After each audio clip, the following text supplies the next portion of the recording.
Underdog Daily with the Badge Bros. Feels good to be back with my guy Nez in the saddle here as well for a loaded hoop slate. Most wonderful time of the year right now. I'm getting jazzed up, getting jacked up for a little Christmas here. But we got football 7 of the next 9 days. We got a loaded 14 games NBA, 11 and 3, split up perfectly by Underdog today. So that's going to be a lot of fun. And then we're going to have that Christmas Day 2-game primetime palooza and 5-game hoop slate. Come out here, earn your Rudolph nose. Evergreen reminder to the people. But yeah, I mean, we're coming off of what was a tough weekend for a lot of folks in the industry here, Nez, myself included, where for all that's wonderful in the world right now, there is a realization that comes this time of year with your best ball bags that perhaps this one long slate that we played this year did not break in your boys' favor. I think I had 78 or something like that teams rolling into last week. That was down to 7, and now I think that's going to be down to 0. And I think a lot of people are feeling the same way in which I am today, Nez. We just got to remind people, lift the spirits here as why we play these games, right? We love to draft. And we know that it's just one long slate, man. You wouldn't beat yourself up for having a bad BR slate. So why beat yourself up for having a bad best ball season kind of deal? Speak for yourself, John. I'm still working on my mental health. But I thought you were going to tell me you're still working on a big win in the best ball streets here. We'll see, man. Because I'm scared. I do have a sweat. It's in the slow puppy. And I am fading. From what I know, Ellie, I didn't really check too far down the board because I'm not really trying to sweat it too hard. But 27 from Josh Jacobs is what I'm sweating, and it could happen because this is one of the more lopsided primetime games that we will see in a while here. Yeah. So I'm scared. I'd be lying if I wasn't scared. Dude, shout out to the powers that be at Underdog. Numi chiming in here for just not even including it on the primetime Palooza slate. So good. So smart. No one wants to draft that fucking game. So no. It was so smart. They gave us the Christmas one. Everybody's going to be drafting, when they're with their family. That's what we do. We get away, take a long bathroom break, get some PTPs in. And now we have a 180K Christmas slate. That's crazy. Yeah. I don't know if you saw that. That's massive. So shout out to the pivot there and removing that game from that slate because oh my God. Nice. Yeah, like that a lot. I didn't even think about the irony in this scenario here, Nez, that we were through and through the Jacobs guys. You were a Jacobs guy, and now GA bringing up the fact that he could be the dagger to you this evening. It's so sad the way these things turn, right? Like, yeah, that's cool. I get a feather in my cap, but I'd also like a final sweat. For the first time, I would like a final sweat. Man. Dude, it is crazy, though, just like the variance associated with the games. Like we talked about it last week, or I talked about it last week when you weren't here. Just to reset, though, that like the 3 highest owned players in the BR, the 3 highest drafted players in the BR, the 3 highest owned were the same 3 highest owned players in the BBM finals, and they all flop. You know what I mean? Like Chase, Henry, Saquon. And then what happens this week? Saquon breaks the slate. Chase has a monster game as well. I mean, not to the same accord, but yeah, it's just funny how like the runouts in these contests, like, yeah. It's what makes it fun, Oh, for sure. Yeah. Like the pods giveth and the pods taketh. But, if you play these games long enough, you understand like the importance of the variance, and I feel for those that are on the wrong side of that, but it's definitely it's what makes this shit fun, right? And part of why you can never ever quote unquote solve best ball. You just you can't. Yeah. There's too many factors at stake. There's one thing that we've said before, and I think it might be a good reset right now on that same fact, is we've been a little spoiled the first 4 years of BBM with the winners. You know what I mean? Or first, like we got a little too close to the flame. You know what I mean? With like, I think we have to like made a little too much sense. Yeah, right. Where it was like, hey, an industry guy in Crane wins it. You know what I mean? And then it was like, oh, Liam, he was good buddies with Pete. He was doing the chess stuff with Pete. He wins it. You know. And now these people are like fixtures in our industry. Herzig wins it. I mean, the Herzig one.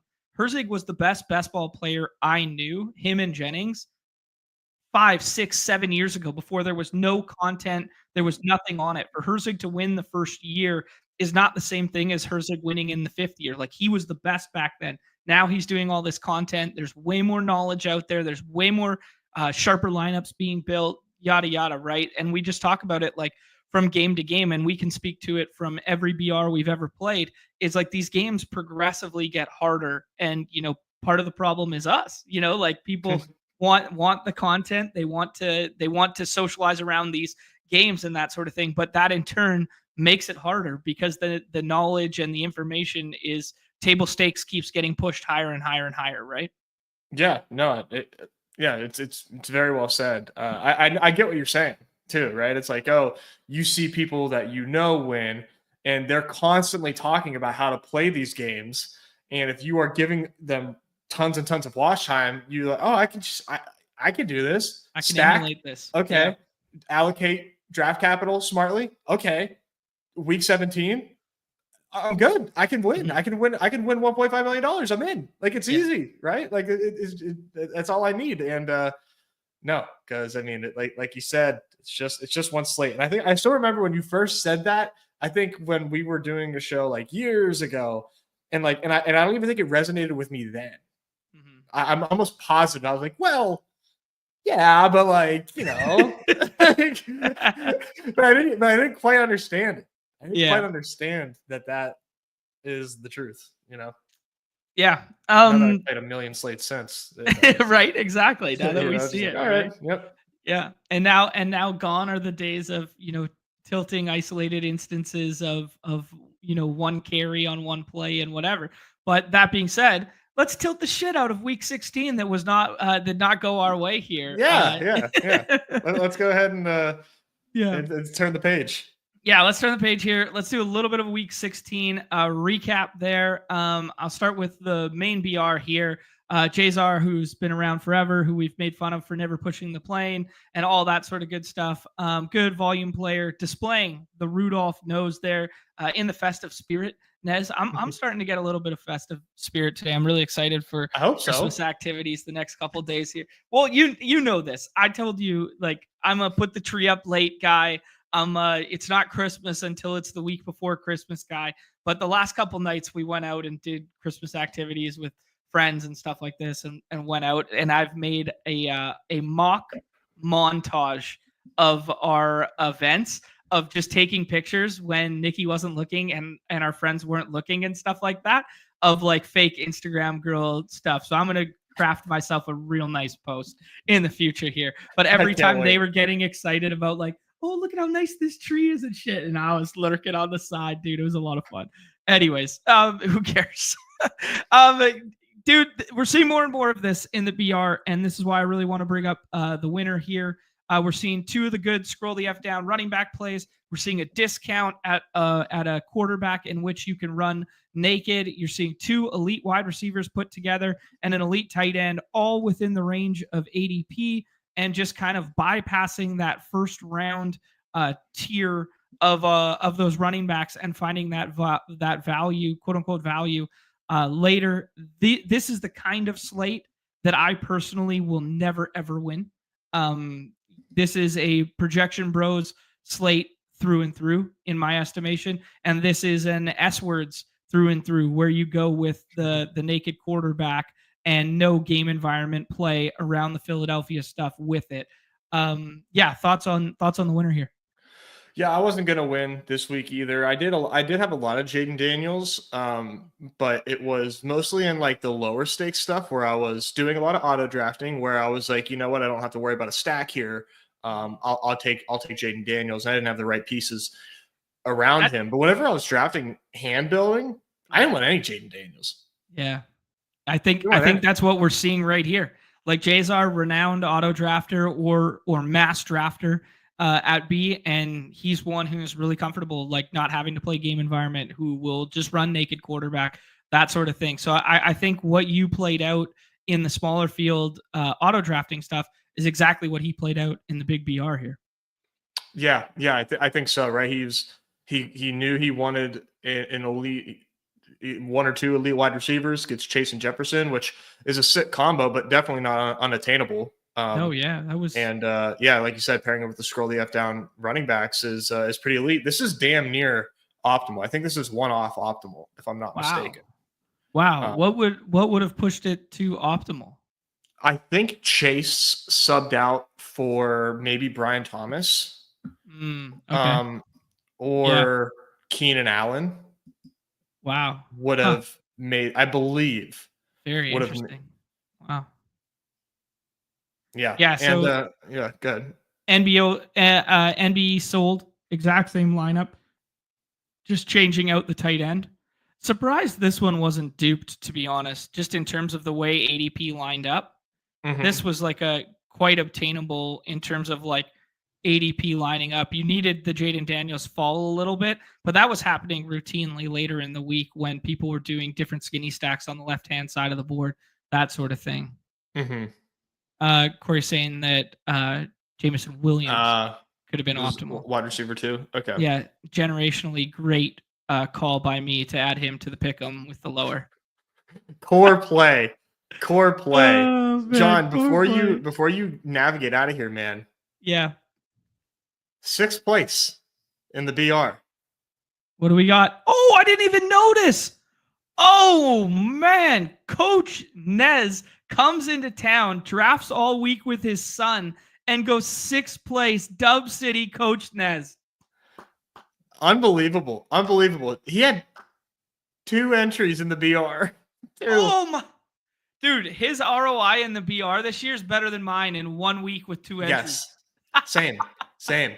I mean, he eclipsed my entire weekly earnings revenue, not profits. I did not profit this week. Eclipsed my week's revenue with one lineup. He got his red badge while he was in town with me last week. Yep. He just got it. That's crazy, man. What a lineup. What a draft. I was so pumped for him. The when Jefferson, I think it was that Jefferson touchdown, scored, his lineup like updated first, and it kind of takes a little bit to update. I was so pumped. I thought he had second, and then he ended up getting pushed down a little bit. But man, I was so hyped for him. That's great. I didn't even notice that. I'm so glad you pointed that out. I would have missed it entirely. Also, because it had a red badge, I was accustomed to seeing him with the black badge. Dude. Yeah. He's been grinding those head-to-head lobbies, so he's got the red badge now. Good shit. Shout out to the screen name, Kenny Plowers. Awesome name. Awesome screen name down there. Yeah, and then Rotosurgeon again. We saw him at the top of the leaderboard. What was that? 3 or 4 weeks ago, finding his way back up near the top yet again. Yeah. So, yeah. Nez, we could talk a little bit more. I want to give a couple more shout outs here. We got to give a shout out to our guy, Rydoc, who's always hanging out in the Discord. Another win for him here. You're going to see very, very similar lineups through and through. The only difference in this one being that Daniels plus McLaurin skinny stack that we talked about there, and the Barkley bring back, it was usable in a smaller field contest. It wouldn't have got you there in the main BR, but it was usable in a smaller field one like this one. Joka and Chipsy up there as well. And then goal line stand, man, Gut P is having himself a year, but Dave, part of the community, line of scrimmage, part of the community, Best Ball Vipers up here as well. Chandler Blake's up here, Patrick Barnes YouTube. This is truly the who's of carryover from Dog Bowl participants. Isn't that crazy? Right? Just like right back to where we left off in the regular season. These guys crushing the 12-person drafts. Dave, man. Dave's a monster. Absolutely. I guess we got to do Badge Bros Brawl for sure here. Charlie 7 took this bad boy down, a 150 score. Crazy that the 3-person drafts was one of the lighter scoring drafts because nobody got to Taylor and nobody got to why am I blanking on Chuba Hubbard? So this one had, Jaden Daniels was a scroll in quotations, but it basically had the same 3 front end pieces, but then you could get there with Gibbs, Connor, and Daniels. Man, the chalk has hit so fucking hard the last 3 weeks. Just like so fucking hard. It's crazy. Yeah. Nez, I got to share because I got to get it off my chest. I did some crazy shit this week. I did some fucking crazy shit.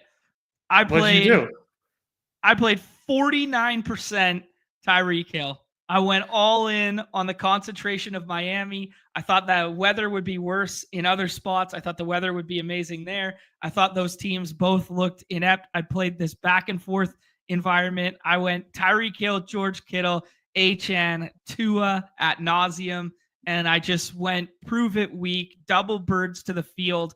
I'm going to ship everything. And guess what, Nez? I didn't ship everything.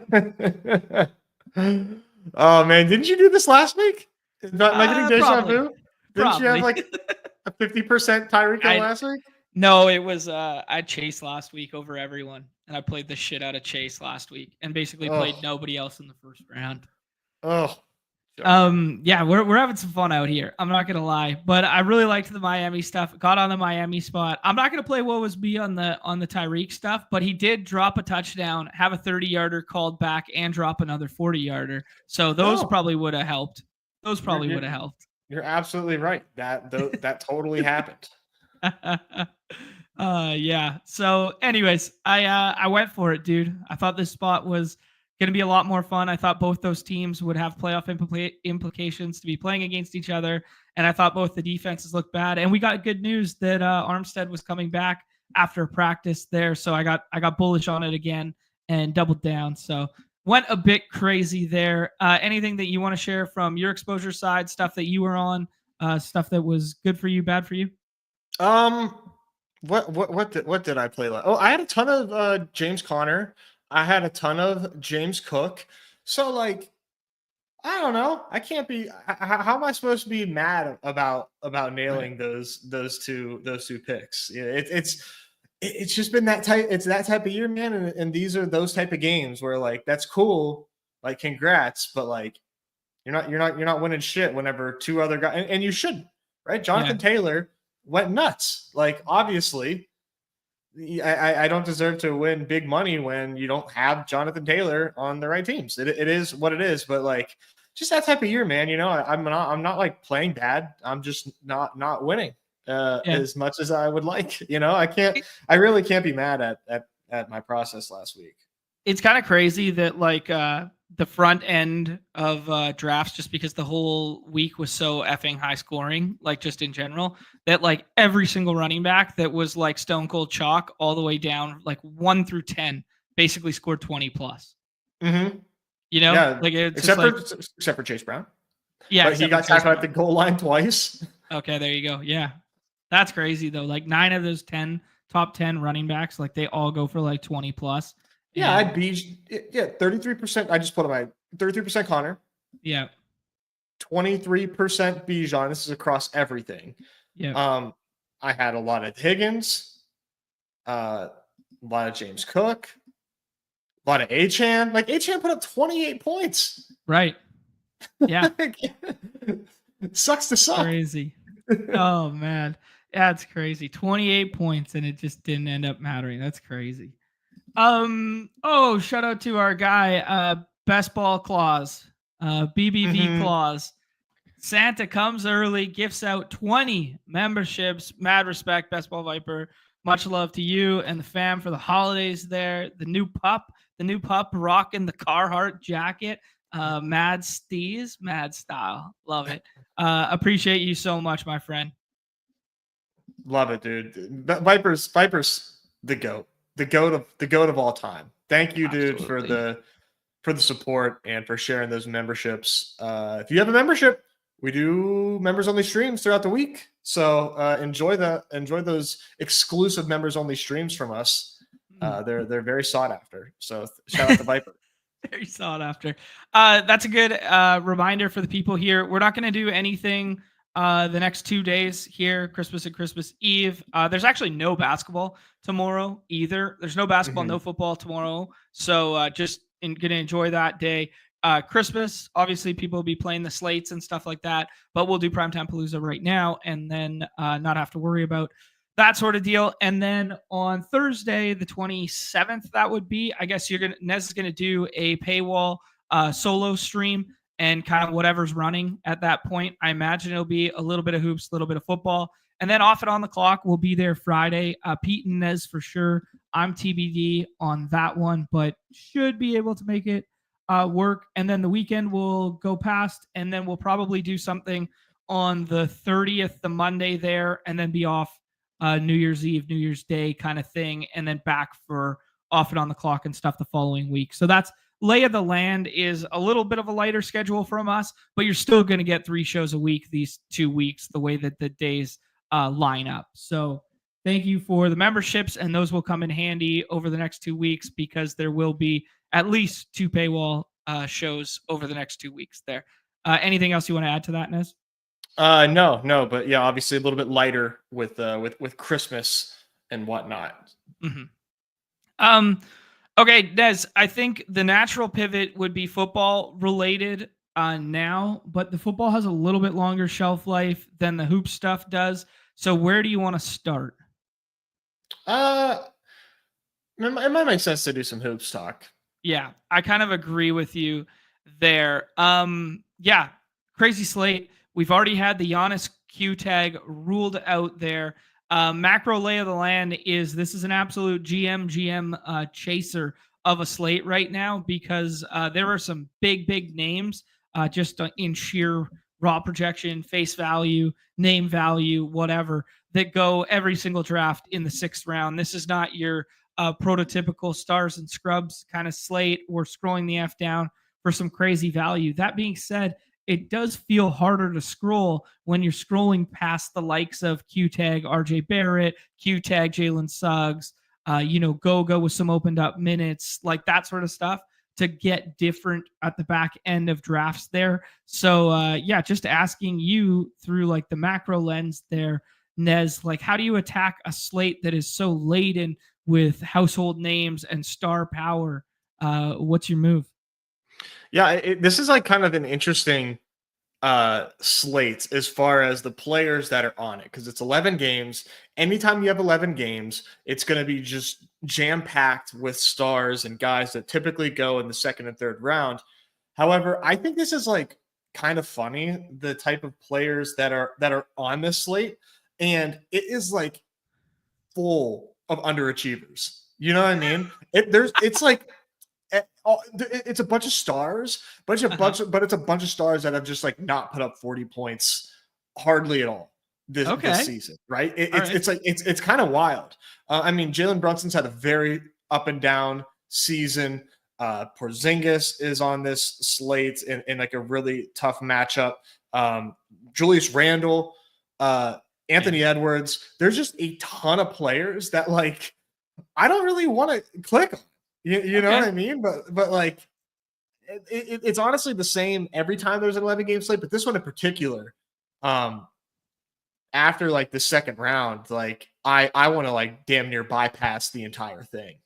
Okay, interesting. Okay, cool. This is gonna be very fun to parse through and talk through then because I know what you mean. Like there were definitely some spots that feel like harder to click than others. It is a news laden slate. There is nobody on front end back to back because, as I alluded to there, Nez, there are no games tomorrow. But as of the start of this show, Houston Rockets had still not submitted an injury report. Raptors played yesterday. They have submitted now officially. So that RJQ tag with the illness is official. Trying to think who the other back end back to backs were from yesterday. It was Rockets, Toronto, and then Pacers, Denver. Those are on the late slate. So the only ones that affect this slate are Toronto and Houston. Okay, cool. So I think we got injury reports from everybody now, with the exception of Houston, which we'll probably get in 2 minutes, right? Yeah, I Okay. believe so. We already got like Tari Eason ruled out as well, so we sort of got like a preview Okay. there. And okay, Um, so then they've already submitted. They submitted it okay. the last hour. I just didn't refresh. Okay, cool. Perfect. All right, so we can walk through this one in a decent way. I will bring up unabated to do so, and we can kind of go a little bit of game by game. There's definitely games that we can just kind of like skip, I think, because there's going to be like one or two players or whatever to talk about at most, kind of thing. On a slate like this, you're dealing with way more of the stars. Shout out to unabated. They've been having a really nice year with the player prop stuff. We've been benefactors of the player prop ROI as well here. It's been nice to incorporate them in our pick'ems. They're running a Christmas sale here. Use promo code BADGE at sign up there, 30% off. That one is through the 29th there. You get the rest of the season for $700, includes their projections. Man, their projections are lightning quick at lock. I will say that. They're available for download like almost immediately when news happens there. And then they are building out an interface that will be like directly, what would be the word? Directly Like tethered to our applicable. game, Yeah. something like hmm that. Yeah, Yeah. yeah. No, I mean, this is going to be where we live. This is where I go to do all of my research for the slate and everything like that. Huge part of my process. And this is, I mean, we really want to make this like the place where you guys are doing a lot of your research as well. And it obviously helps us out, right? We get some kickback from you guys using the promo code. It's a nice way for you guys to support us while also, using the same tools, being able to speak the same language. It's a really, I mean, I can't imagine not having it now. Like I just couldn't. Yeah. So yeah, shout out to unabated. Absolutely. Yeah, well said, Nez. Let's start with the first game on the docket. Is that big enough for you to see? Yeah, it looks decent, right? Um, okay. Celtics, Magic, Nez. Celtics are 10-point road favorites here, and it's because the Magic are absolutely beat up. The Magic started the season so strong. We got so excited about Paulo early. We got so excited about Franz thereafter, and now they're just without them all kind of deal. So no Paulo, no Gary Harris tonight. Suggs has the Q tag, but he did participate in shoot around. And then Franz, both the Wagners. Mo is going to be done for the year with a torn ACL, and then Franz still on the shelf with that oblique. So we could get a very condensed Magic team, and I think that's why Goga goes in the last round a lot. And then on the other side there, Nez, the Celtics look really full. I mean, Sam Hauser is the Q tag that we've been dealing with a little bit. All the G Leaguers are listed available, and there is no one else with a designation there. I will note that as we go through this, Nez, some of these teams do play on Christmas Day, and it could potentially impact rotation and minutes tonight, because Christmas Day is a showcase game. So I do kind of have a mental soft-ish fade on a low total game with guys that are not going to be increased usage that I don't fully want to get to when it comes to the south side of the ball here, seeing as though they are hosting on Christmas as well. But that's just purely anecdotal how I'm treating it. What are you seeing here, bro? I mean, these Magic games are just where fantasy points go to die. It's not anything that I'm super excited to really get to, especially when you factor in the ADPs of Tatum and present, like all these Celtics are just too expensive. Yeah. Even Tatum is they're all too expensive right now. And they could get there at ADP, absolutely. But I'm not going to be overweight any of them except maybe Tatum. It's hard for me to not do Tatum at the 1-2 turn really, but it's still too expensive. The projection isn't great against Orlando.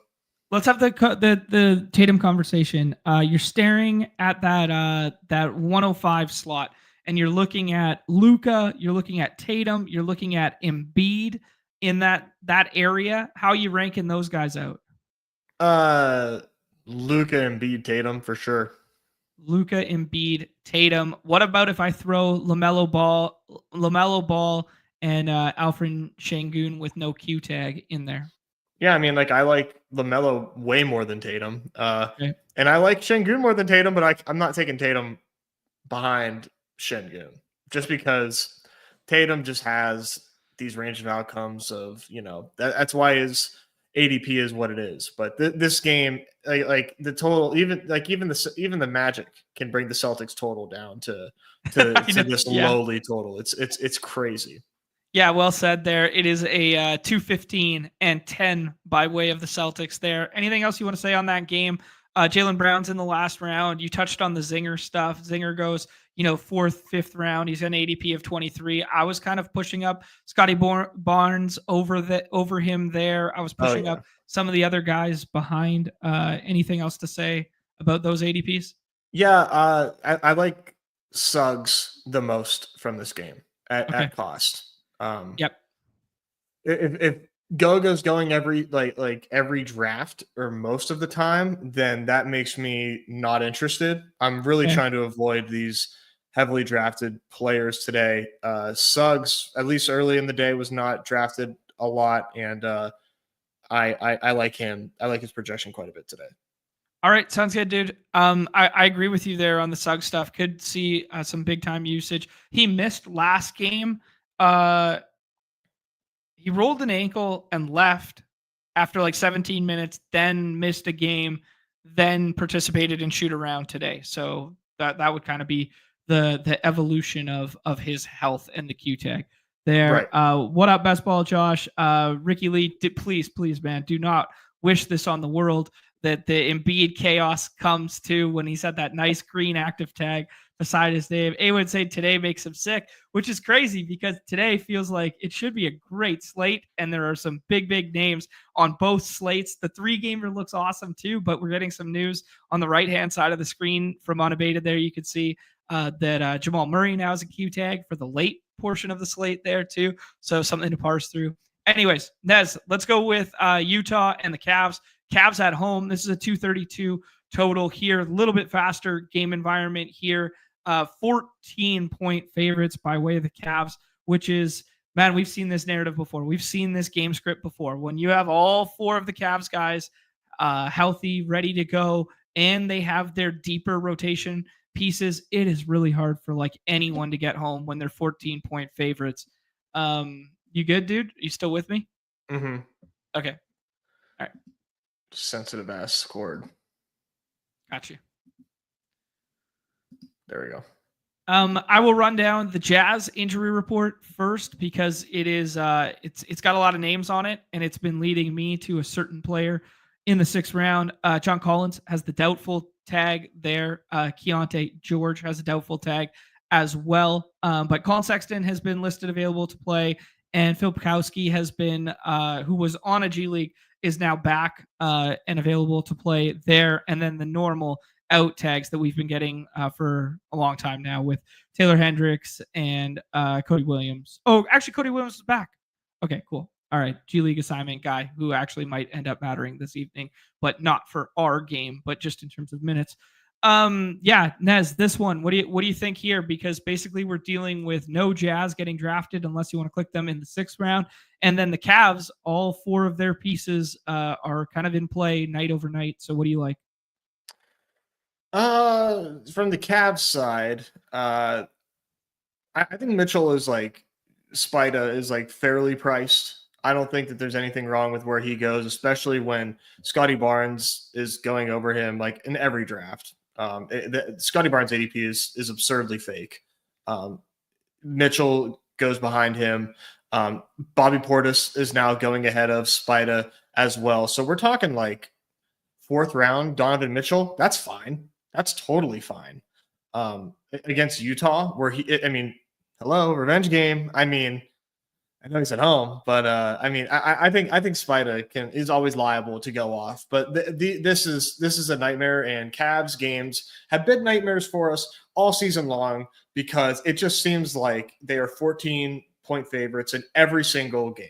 They just cannot find themselves in competitive, high-scoring environments. Like for the love of God, can we please get one? But it makes it tough. Isn't it funny that the Cavs were nightmare scenario for us the last 2 years because we didn't know which 4 to parse through, on each given night, and the fact that they played slow, they played like this bad game. And now this year, they become so much faster, so much more fantasy friendly, and they're still awful for us in fantasy because they're too good. It's pretty funny how Yeah. so much has changed with the team and the way in which they're playing, despite the bodies on the team not changing. Yet they're just equally as bad for fantasy for us.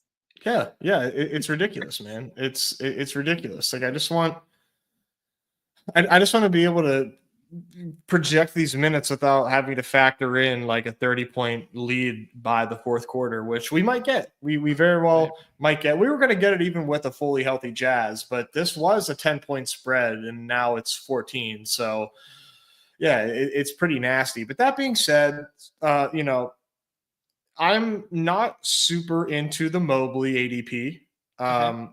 I don't like that very much, but I do like Lauri Markkanen in the 6th round. Very much undrafted, makes for a fine click. Walker Kessler, no John Collins, makes for a very fine click. Sexton as well. Those 3 are totally fine in the 6th round. They're absolutely, they might be actually good picks when you consider the ownership that they are not getting. They're just like flat out good picks. And then my last suggestion for the last round would be Darius Garland in the 6th round as well. He doesn't get a lot of run whenever they blow teams out, which is like kind of a bummer, but maybe he does this time. Maybe this time he actually does. I don't know. But in a spot like this where I think, especially if the Jazz can pull a rabbit out of their hat and keep this game within 10 points for most of the game, and we get like 33 minutes of Garland, he's not killing your lineup. And it's weird to say, but when the slate is this loaded, I am really just trying to like dodge landmines more than I'm trying to hit the nuts. Okay. Yeah, actually that's pretty well said, dude. Yeah, because normally like you think about shooting ceiling in this contest, especially the one with 22,000 entries or whatever, but like, yeah, man, we're just trying to fade like that Hartenstein 35 in the 4th round. You know what I mean? Just like we just can't have that tonight because we need 50 burgers across our lineup to ship this contest. Yeah, well said. Yeah, Justin alluding to the Donovan Mitchell playing 31 minutes a night is just so frustrating. Yeah, and it's the way they're staggering their rotations right now. It's the depth of their rotation, and then it's the fact that they basically never play blowout run. We'll get to the Scotty Barnes conversation in half a second. It's a couple games away. Ricky's alluding to it in the chat there. Nez, I got to bring up the Spurs conversation again here. We got a low total. The Spurs versus 76ers is the next game on the slate here. Obviously, Embiid is back with that nice little active tag at the 7 position. Second game back? Question mark. And he's played more games than that. Third in a row. All right. In my mind, he's just like perennially missing stuff. No, yeah, he missed one. I was right. I got it here. He missed the Charlotte game, then came back and played 31 and had that monster night. Yeah. So we get this Wemby versus Embiid matchup. Sixers pace with him on and off the court. I mean, this isn't surprising in any regard, but they are playing a lot slower without him. I just note that same Hornets game where Maxey and George went to work and just put it up from 3. That game was so much faster than their prototypical game. And you mean they play slower with him? Yeah, they play slower with Embiid. Yeah. Okay. Little slip there. Little turn of phrase by your boy. Yeah, actually, I said without. Just want to clarify for the audience who may be thinking, Thank you. That's all. But no, you're absolutely right. So this one here, man, the Maxey ADP is insanely rich. And the Paul George ADP is he's a full fade for me. Okay. I respect it. Paul George is getting drafted every single time. I just will not happen. I won't happen today. Okay. I respect that, dude. What about that just doesn't sit right with you? Yeah, so you mentioned the pace with Embiid on the floor, less possessions. Not only are there less possessions, but Embiid is a usage monster. Yeah. And like in a bad way when it comes for Paul George. So much of that usage gets funneled to Embiid when Embiid plays, and there's just not enough to go around, not enough ball to go around when Embiid plays. And, part of it too is this team, specifically George and Embiid, both dealing with injuries throughout their career and right now. So it is a little bit of like trade-off, right? Like, okay, like you take the brunt of the work and on your body, and then I'll take it the next one whenever you inevitably sit out. And plus the Spurs are not as bad of a defensive team as people think. Yeah. Okay. So I've been looking at a lot of Spurs stuff recently because my buddy, the infamous Spurs season long the Wemby Bowl and whatever. Yeah. So he told me the really large number that if this happens, that will be taking it down. It is well into the 7 figures there, Nez, and we were talking about it. We were talking about it yesterday. It's insane. It's insane. But he's talking about how they were 250 to 1 to win the title when he bet it in like the middle of the summer, and they're down to like 30 something now. And he's talking about like, yo, should I keep adding? And I'm like, dude, OKC's insane good, man. Like, don't add. Should like, I keep adding? There's no reason. You've got all the CLV in the world. It's still like a 250 to 1 for the Spurs to win the title, dude. Like, this isn't something that you can swap and sell. I mean, maybe you can cash out for like $5. There's not a liquid market for your futures. I mean, there is, but it's not very liquid. What are you doing? No. Yeah. Oh, it's crazy. But he's sending me all the dunks plus threes, all the advanced stat metrics of like Embiid's on-off splits, of Wemby's on-off splits, and how he's better than prime Joker was a couple years ago with his on-offs and like all this sort of stuff. Surely anyways, the voters look at that stuff. He's so far down the route. Well, yeah. Surely they look at it for the MVP stuff, and surely they look at it for title run contentions. Anyways, so he was like, I'm going to be laddering all the Spurs wins from like here on out, except for this matchup versus Embiid. So I want to ask you on the Wemby side of this one, is Wemby your 101 this evening now that we've lost Giannis from the slate? Absolutely. Yeah, it's I mean, Jay is close, but that spread, man, scares the shit out of me. Okay. Wemby's like, maybe Shea outscores Wemby 51% of the time. Sure. But like, Wemby puts up the higher score when, like who's hitting 70 more often? Right. Wemby. Yeah. Yeah. Just the stock ceiling on our platform is so notable. Okay. We didn't do the full injury report on that one. It is noteworthy that Maxey has a probable tag right now with an illness designation.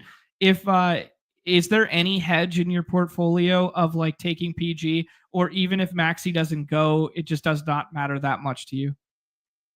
If Maxey doesn't go, I will definitely put Paul George in my top 36. Okay, sure. But it's not like something you want to get ahead of right now in case he sits?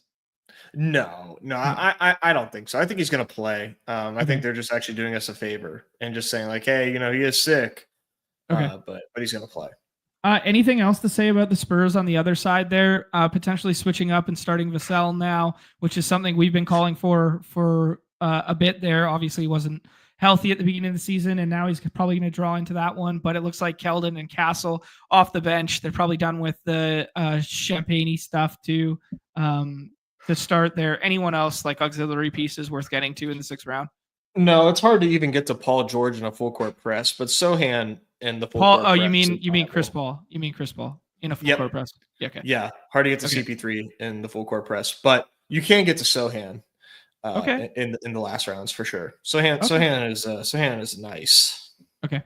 Yeah, I respect it. Let's do this Rockets Hornets. Rockets have submitted one of the Terror Twins is already listed out there. The Hornets side of the ball sounds, let me just confirm here. It is no Brandon Miller this evening. Yep. No Trey Mann. No Grant Williams. Well, that's nothing new. Yeah, that's about it on that side of the ball there. Let's talk about this game. They do play faster with Melo, and they have been playing a bit faster with Melo. in recent memory, but Melo's basically the only component from the Hornets side that gets drafted. And then the Rockets side of the ball, basically only Sengun. And then you can kind of have whatever you want in the last round. If you want to take Fred VanVleet, if you want to get, someone else, is there any chance that Ahmed Thompson draws into the starting lineup tonight? Because we love him when he does. Kind of macro. I wish. I don't Yeah. think so.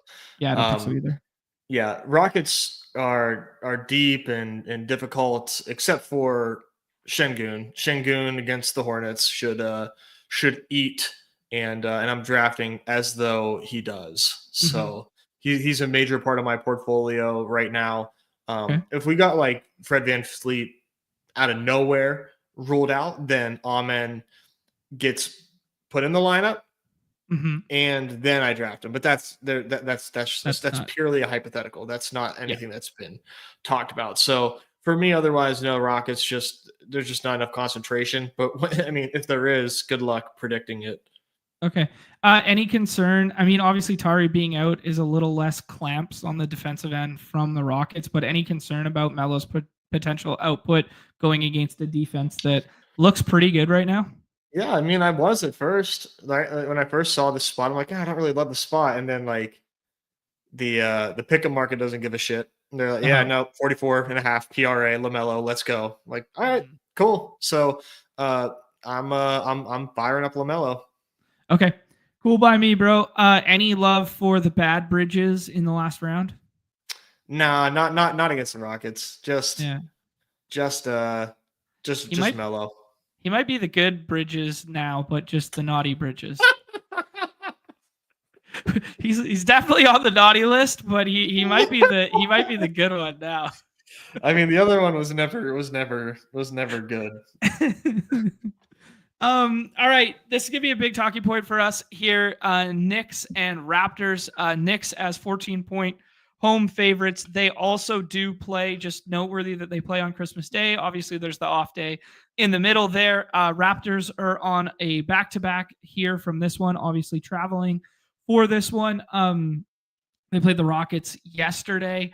The RJ Barrett Q tag right now has held him out 2 games, ? Something like that. It was like a mid-game injury and then has now held him out 2. All right. The Scotty Barnes ADP, you alluded to it being fake. He had a really tough game yesterday, played 38 minutes, only had like 6 points or something. Just probably his worst game of the season. Off night with a shooting. I will ask you how much can be attributed to the fact that he came back. Maybe not. I'm not going to say prematurely because he had a nice game, but he came back early from the ankle injury. We thought he was going to be out a while there. Now, obviously, no Jakob Poeltl as well in this scenario. It could be full-fledged point Scotty tonight, but there is some lingering injury concerns with both the ankle and the hip. What do we think, dude? Yeah, it is like a little concerning, I guess, that we are, that he's back so soon. But like, was it Ricky talking about a hip? I don't know if it's not on the injury report. I'm not letting that seep in. Maybe he's banged up. A lot of these guys are banged up. And maybe that's just coach giving his star player an excuse because he's playing bad. So I'm not really like reading too far into that. But if you want to, fade Scotty, then this is the slate to do it because it's not hard. People are excited to play Scotty. I'm excited to play Scotty. I've got him at like player like 16 or 17 right now. So I'm gonna have a lot of them. And I'm just I don't know, man. Scotty is a usage monster, but we haven't seen like a ton of scoring from him. So it's tough, man. But I'm riding the Scotty train. He just is very good for fantasy. He just kind of does everything that you want him to do. Okay. Any concerns if RJ doesn't go and like handling distribution, like they would maybe not run point Scotty and they'd maybe start Davion or they'd start Kobe Walter or something like that. Any concerns alongside that stuff with Raptors in terms of Scotty's usage, or no? I mean, I'd be concerned because they're likely to get blown the fuck out, and now Right. and there's a lot less assists to go to Scotty there. That's the concern. I'm not really worried about how he plays basketball. It's more that other stuff. Okay, But sounds good. RJ though is like one of my highest drafted players. I just want to say while we're on. Okay, so you think he plays through the illness tag here after 2 games off? This one's an illness tag, not an injury tag, which I think is noteworthy. You think he's ready to go tonight, or else he wouldn't be on the road trip with them anyways? I mean, to answer your question, I don't know. Okay, sure. He might not, but the fact of the matter is that if he does, crazy value, crazy value, and if he doesn't, the swaps are wonderful today. So Sure, it doesn't even it's not even that important if he plays. Okay. It's just like it's a great click. It's a great click. All right, let's talk about the other side of the ball with the Knicks. There, Jalen Brunson goes in the second round. Cat goes at ADP 4. I guess the starting point will be: do you agree with the Cat ADP, and do you think this is a cushy matchup? Potentially gets Chris Boucher, Kelly Olynyk. Probably start Mobo again this evening. Is that a fun matchup for him? Is he worthy of the 4 ADP? Yeah, I think so. I think projections have him like behind that major clump. And I think, well, no, people aren't like too worried about his last box score, which isn't great. But Cat versus the Raptors, man, should just be insane. It should be insane. So I think he's totally fine where he goes. Like, I mean, when his fantasy point pick'em comes out, it'll probably be 46, I would bet. And I would probably take a higher on that. Okay. All right. I respect it. I will take a look in half a second to see if that pick'em is out right now. Yeah, Actually, I don't know if they put fantasy points up yet. Yeah. They did. What do we got? Ooh, what do you think? I mean, like, what do I think his pick'em would be, or yeah, for fantasy points? 45.6. 47.1. 47.1. Yeah. Yeah, that seems. I mean, I'm not running to the podium for it, but like it does seem like a fun number to get over on. Yeah, I'm definitely not smashing it, but I mean, he's worthy of where he goes. Now, I'm not taking Luka behind him. Taking Luka before I take him. I'm taking Embiid before I take him. Okay. But fuck, man, I don't want to be light on Towns because I think Towns has such a. I've never like the Towns floor. That was last game wasn't even Towns floor. That's an anomaly. That Towns game that was an anomaly. He got like random foul trouble. He hasn't done that in so long against a team that he should not be getting in foul trouble against. When Towns plays minutes, he is that team's identity. They built everything around Cat. He only played 27 minutes against the Pels there, as you alluded to, the foul trouble. Plus, he had 5 turnovers, which is a little bit high for him. Like the norm for him is 3 and a bit. So or 4 and a bit. Couldn't get hyped up against the Pels for some reason. I don't know why. Yeah, for some reason. Yeah, Eves Nisi doesn't bring the most out of people. It's a shame. And the games before that, man, we saw 20 boards, 22 boards, 19 boards, 15 boards. Like, man, he produces so much better playing the 5. Like for fantasy terms, like I'm not sure if the basketball team's better than they were last year. The whole Randall versus Cat, whatever debate and how the teams situate and stuff like that. But like in terms of fantasy and his outputs at the 5, well, I guess because you also have to factor in the Hartenstein being gone thing. Yeah, that hurts. That hurts. But the Cat trade, that was highway robbery. Yeah. Maybe. I don't know. Randall looks bad this year. Dude, those highlights. And they sold high on Dante. Like they sold so high on Dante. Yeah, Dante's been bad. Yeah, it's interesting, man. The highlights circulating about Randall's effort level on like defense and stuff like this. Have you seen these highlight compilations? They're hysterical. They are fun to watch.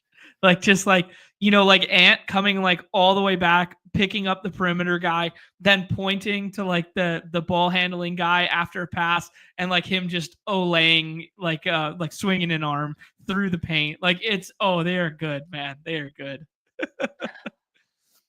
Yeah. All I right, don't know dude. where it belongs. Let's move on here. T-Wolves and Hawks.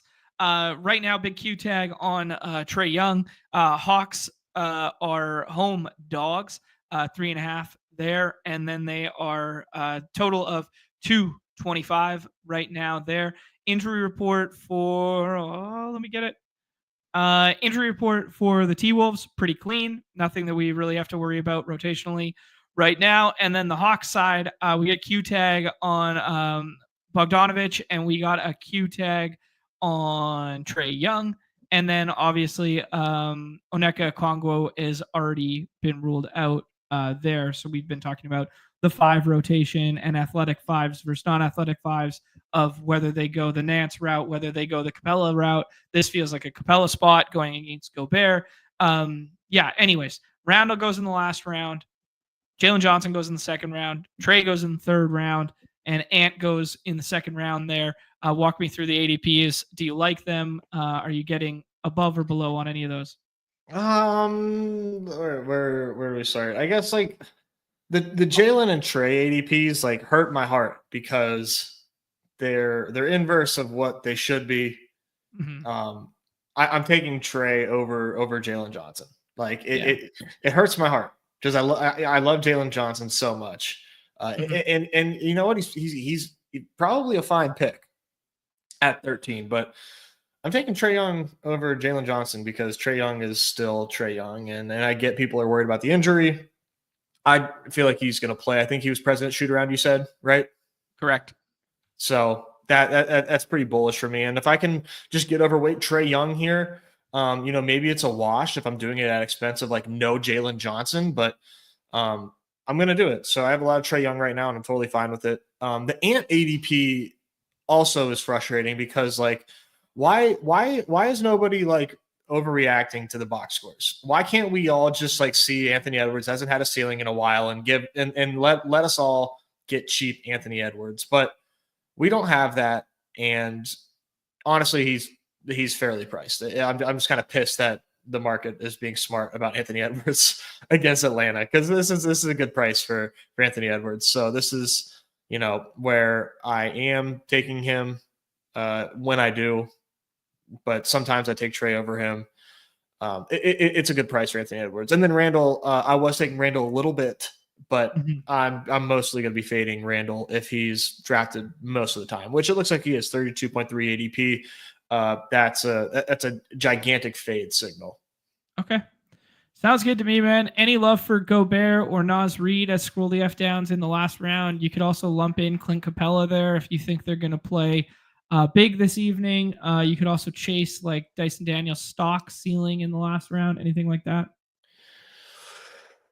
I don't think so. Not in the 6-person contest. I don't think I can get there. Okay.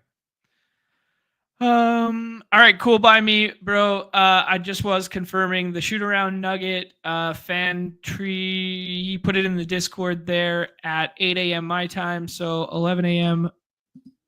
Eastern time there, that they upticked his conditional projection to 55% to play based on him going through shoot around there. So another little additive to the unabated stuff is the conditional based projection there. Okay, next one. Nets and Heat there. Man, Nets are low-key decimated. They're going to this Simmons at the 1 rule, which is, man, I'm going to keep chasing this triple-double. Pick them one of these days, dude. This 15x triple-double is it 15x today?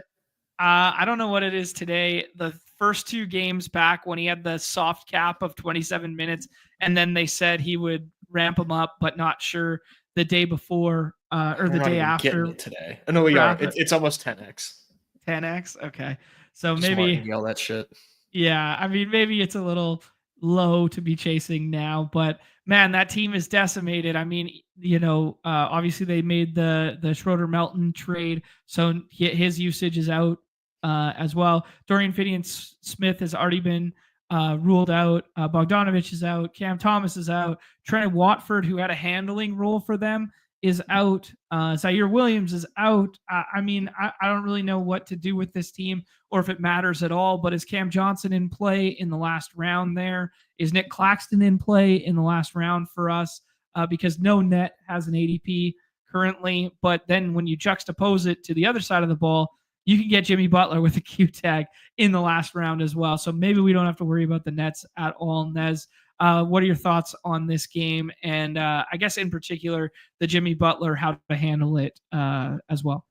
Yeah. I do think Cam Johnson is a good 6-round pick. Let me double check his ADP. 35.7. He's a good 6-round pick. He just burnt everybody last game. We all thought that was, myself included, a great spot against Utah. He doesn't even hit 30, so he burnt everybody. Now nobody wants to play him, but he is still the number one option on that team. And then Ben Simmons and full court press is good. Now on the other side of that game with Miami, this is tough because like if Jimmy Butler plays, you really don't really want Bam or Hero at ADP probably, but it's not the worst pick in the world against Brooklyn. Like they can still go nuts, but if Jimmy sits in this game where like they're expected to win even without Jimmy, oh man, that would be just fucking incredible because Bam and Hero without Jimmy just light it up and fill it up. And this is such a good spot. I really hope Jimmy sits, but I don't think he will. Maybe he will. Maybe it's trade Jimmy season and he's just going to rest and get healthy for his next suitor. But I am taking Jimmy in the 6th round because he's a good 6-round pick and he's a very easiest swap in the world. But if we get Jimmy Butler out, I'm going to be moving Bam up 2 spots and I'm moving Hero up like even further. And I want all of those guys. I was the guy taking Hero a little bit ahead of ADP today. I don't know what it is with this Jimmy thing right now. It's now a stomach flu illness tag that's been lingering for 2 games. So I kind of agree with you where I'm seeing a little smoke and mirrors here, and I don't fully understand. It's the weirdest thing in the world, man. He plays that overtime game against Detroit. He plays 44 minutes. He goes triple-double. He goes, what was it, 35, 20, and 10, basically? 35, 18, insane. And 10. It was crazy, man. He does that, and then he comes out and he plays like 7 minutes, leaves, goes to the locker room, and now he's had a stomach bug for 3 weeks. It's not actually, but like 4 days Kinda. Or something like that. It's like it just appears. It feels like it. But I don't know, man. I couldn't you just see like, all right, he's got the Q tag. He's had a couple. It's Christmas break for Jimmy Butler. He just mails it in. He just goes, yeah, man, I ain't playing tonight. Oh, we can take care of business against this lowly Nets team that is depleted of bodies as 10-point favorites at home. I kind of see it as a possibility. So I'm like saving a lot of drafts for that news. That to me is really big for the slate. And it makes me excited to draft those guys because, in that Mobley tier, in that Vooch tier, that JJJ, Paul George tier, I want to have, I'm taking those guys there already, but like, I just want to move them up because I feel so confident in their ability to not kill my team. Right. That's really like, I feel like more so than getting things right this season is so much more about like not drafting the bad players. That I feel like has been so much more impactful is like avoiding the guys that are drafted every single time that kill teams. Like that matters so much more. And maybe I'm wrong about the impact that it's had anecdotally. To me, that matters so much more than like getting it's easier to call, I think, at least for me, the way that I draft. It's easier for me to call that than it is to call the 70-point game, the 60-point game. But I can probably tell you who's going to have a bad game and not pay off ADP a lot easier. Right. I think that's a pretty sharp way of analyzing and thinking about it there, because I've been a chase the ceiling guy at every at every turn here thus far. Yeah. I've been a big chase the ceiling guy, and it hasn't paid off. It has not paid off that great. It's still positive. This is true. This is true. Jeremy's saying that there's a 9.9x double for Brook Lopez in the lobbies right now. Still, I think we should get that right now. Ooh. I think we should get that one right now. I mean, we're about to talk about that game. No Giannis, etc. Yeah, I was looking to pair it with something.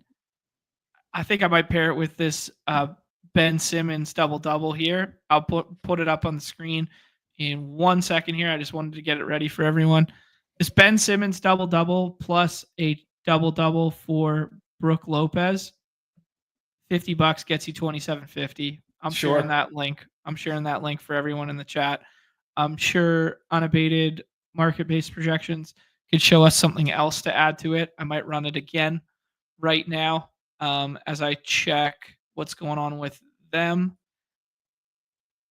But I think that was a really nice shout from the chat there. Shout out to you, Jeremy, for getting ahead of that one. That thing is still up there despite the Giannis being ruled out. Cam Johnson lowers on the market-based projection versus the Heat. That's kind of hinging upon the Jimmy stuff. Brook Lopez, lower assists. That one's going to change as the day goes on. OG, higher points. OG, higher PRA. Maybe we do it with OG as well. All right. I like OG tonight. Okay, let's do that again.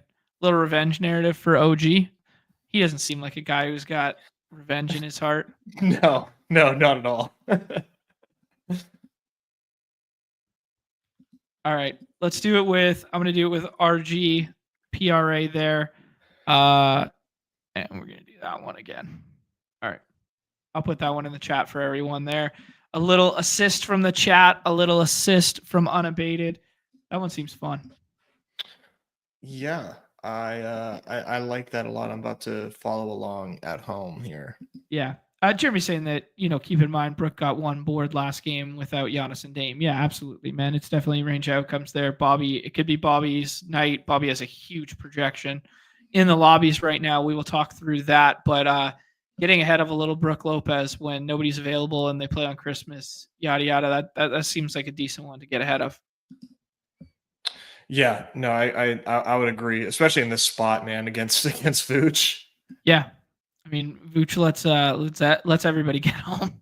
Yeah. Okay, Nez, let's talk about that spot a little bit. Let's pull back up unabated here. Let's talk about Bucks and Bulls right there. Some interesting stuff on the Bucks side, obviously, with the Giannis Q tag and the Dame. I will say it was a Dame D tag. I'm bringing up the newest report to make sure transition to an out tag. Wouldn't it be the most Bucks shit in the world to have a Giannis Q tag, a Dame D tag, and then flip, come on, dude, flop spots? Could you imagine? That would be the most insane. Don't even put that out there. That would be the most Milwaukee thing of all time. That would quite frankly piss me off. Yeah. We got Chris Middleton with the probable tag. I don't know if he starts tonight. They held him out of the Cup final. Obviously, they got it done without him there. Yeah, but Bobby Portis is going to be projecting in a big way. He's going to be like a third, maybe fourth round pick now. I'm seeing Dame Lillard doubtful tag still on this injury report. Let me get the 230. Sorry. Bad radio for the people here, but I do want to get the most updated information. I didn't feel my watch buzz, so... Oh, yeah, okay. Maybe I missed it. No, Dame's out. Okay. So Dame is out and Giannis is out. Then a bunch of guys that don't matter are out. And Chris Middleton has been listed available to play. So that probable is now unavailable. So we're going to have Chris Middleton tonight. I guess the first question is, does Chris Middleton start this evening? Because if he starts and he's available in the 6th round, he might be a nice pivot off of the Bobby Portis steam right now, Nez. But yeah, I mean, we're probably going to get, let me think. Andre Jackson, Ryan Rollins, Bobby Portis, Brook Lopez. Yeah, and then it'll either be Prince or Middleton in that starting lineup.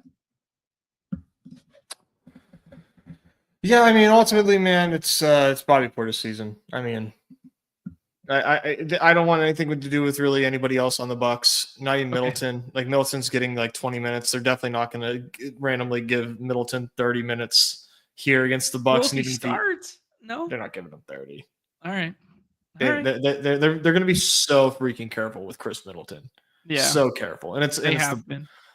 it's the Bulls. They pretty much are saying like, hey, well, we're probably not going to win this game, but maybe Bobby wins it for us, and we'll see. But it's not going to be because we risk re-injury on Middleton. Bobby Portis. If you want Bobby Portis, Yeah. you need to rank him in the top 12. Wow. People are already taking him that high right now. Oh yeah. Wow. Oh yeah. Okay. Box score plus projection. You need to put Bobby Portis at the 2-3 turn if you want Bobby Portis today. Wow.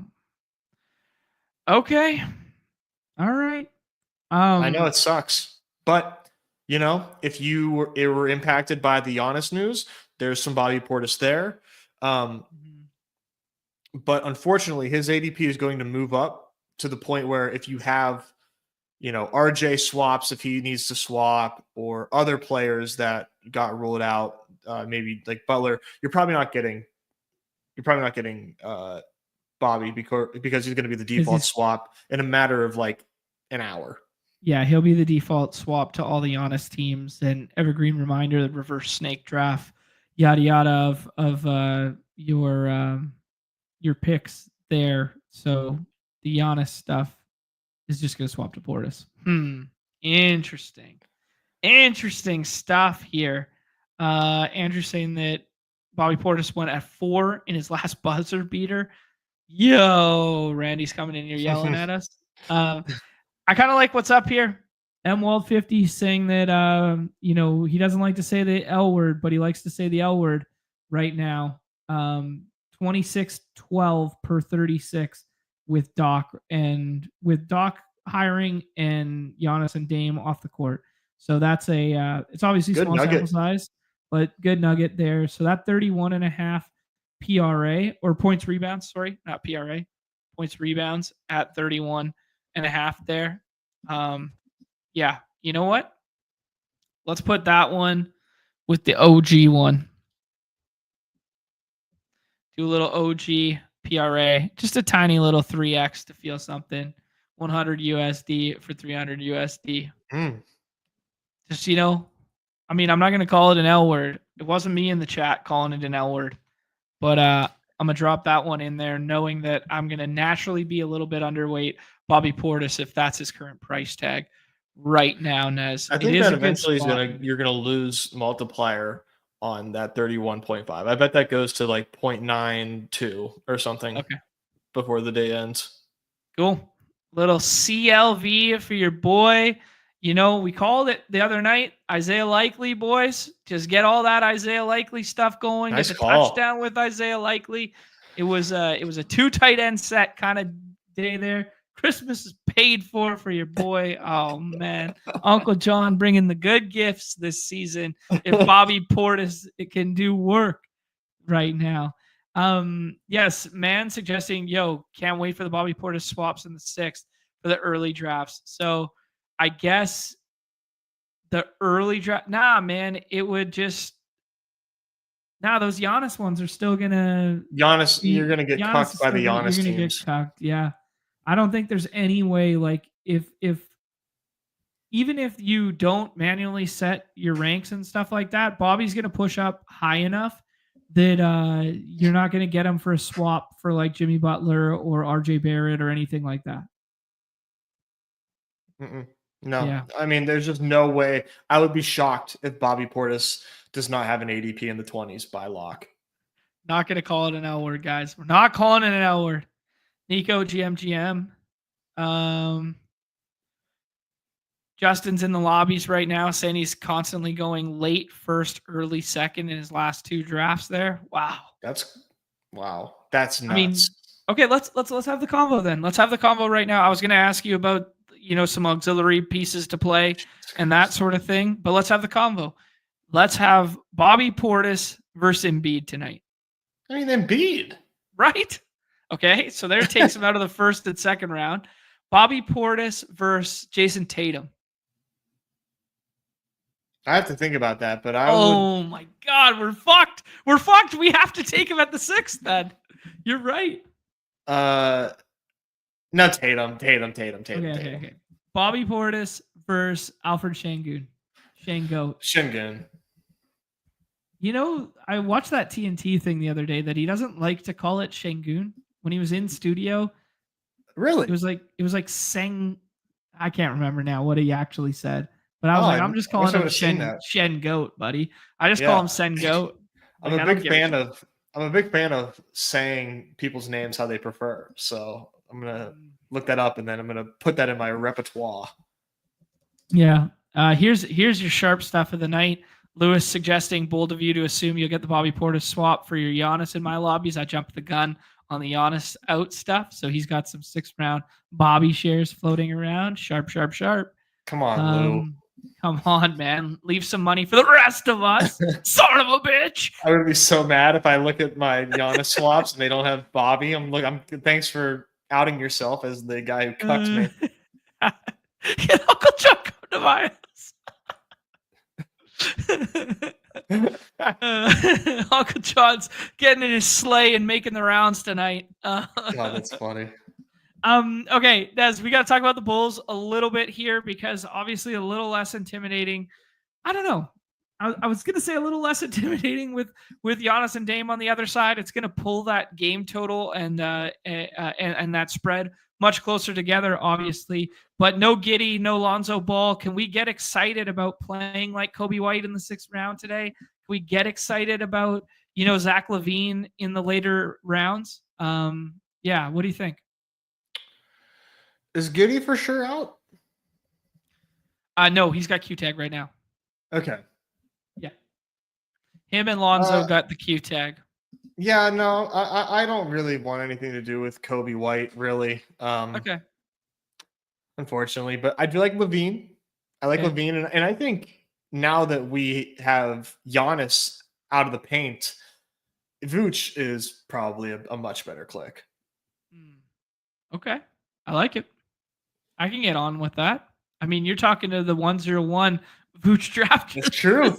That's true. You're the biggest Vooch fan that exists on the platform. Pathetic. I forgot. It's really pathetic. Holy smokes. Oh man. Okay. Yeah, I respect it, dude. Maybe we can re-rank that tier a little bit. Let's keep pushing on here. Let's talk about the Wiz and OKC. OKC, massive 17-point favorites here.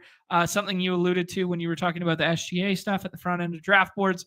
There, obviously, J-Dub goes early. Hartenstein goes every single draft in like that 4th or 5th round. He's kind of been a soft fade for me. I really like him as a basketball player, but I'm really scared about this spot for OKC. Wiz on the other side of the ball. Actually, every time I say Wiz, I think of that Always Sunny episode where they remake the Wiz. Are you an Always Sunny guy? I love Always Sunny. I'm not like I couldn't name episodes with you. Gotcha. Yeah. It's the one where the whole gang turns black, and then they remake the Wiz, and they do like a singing episode.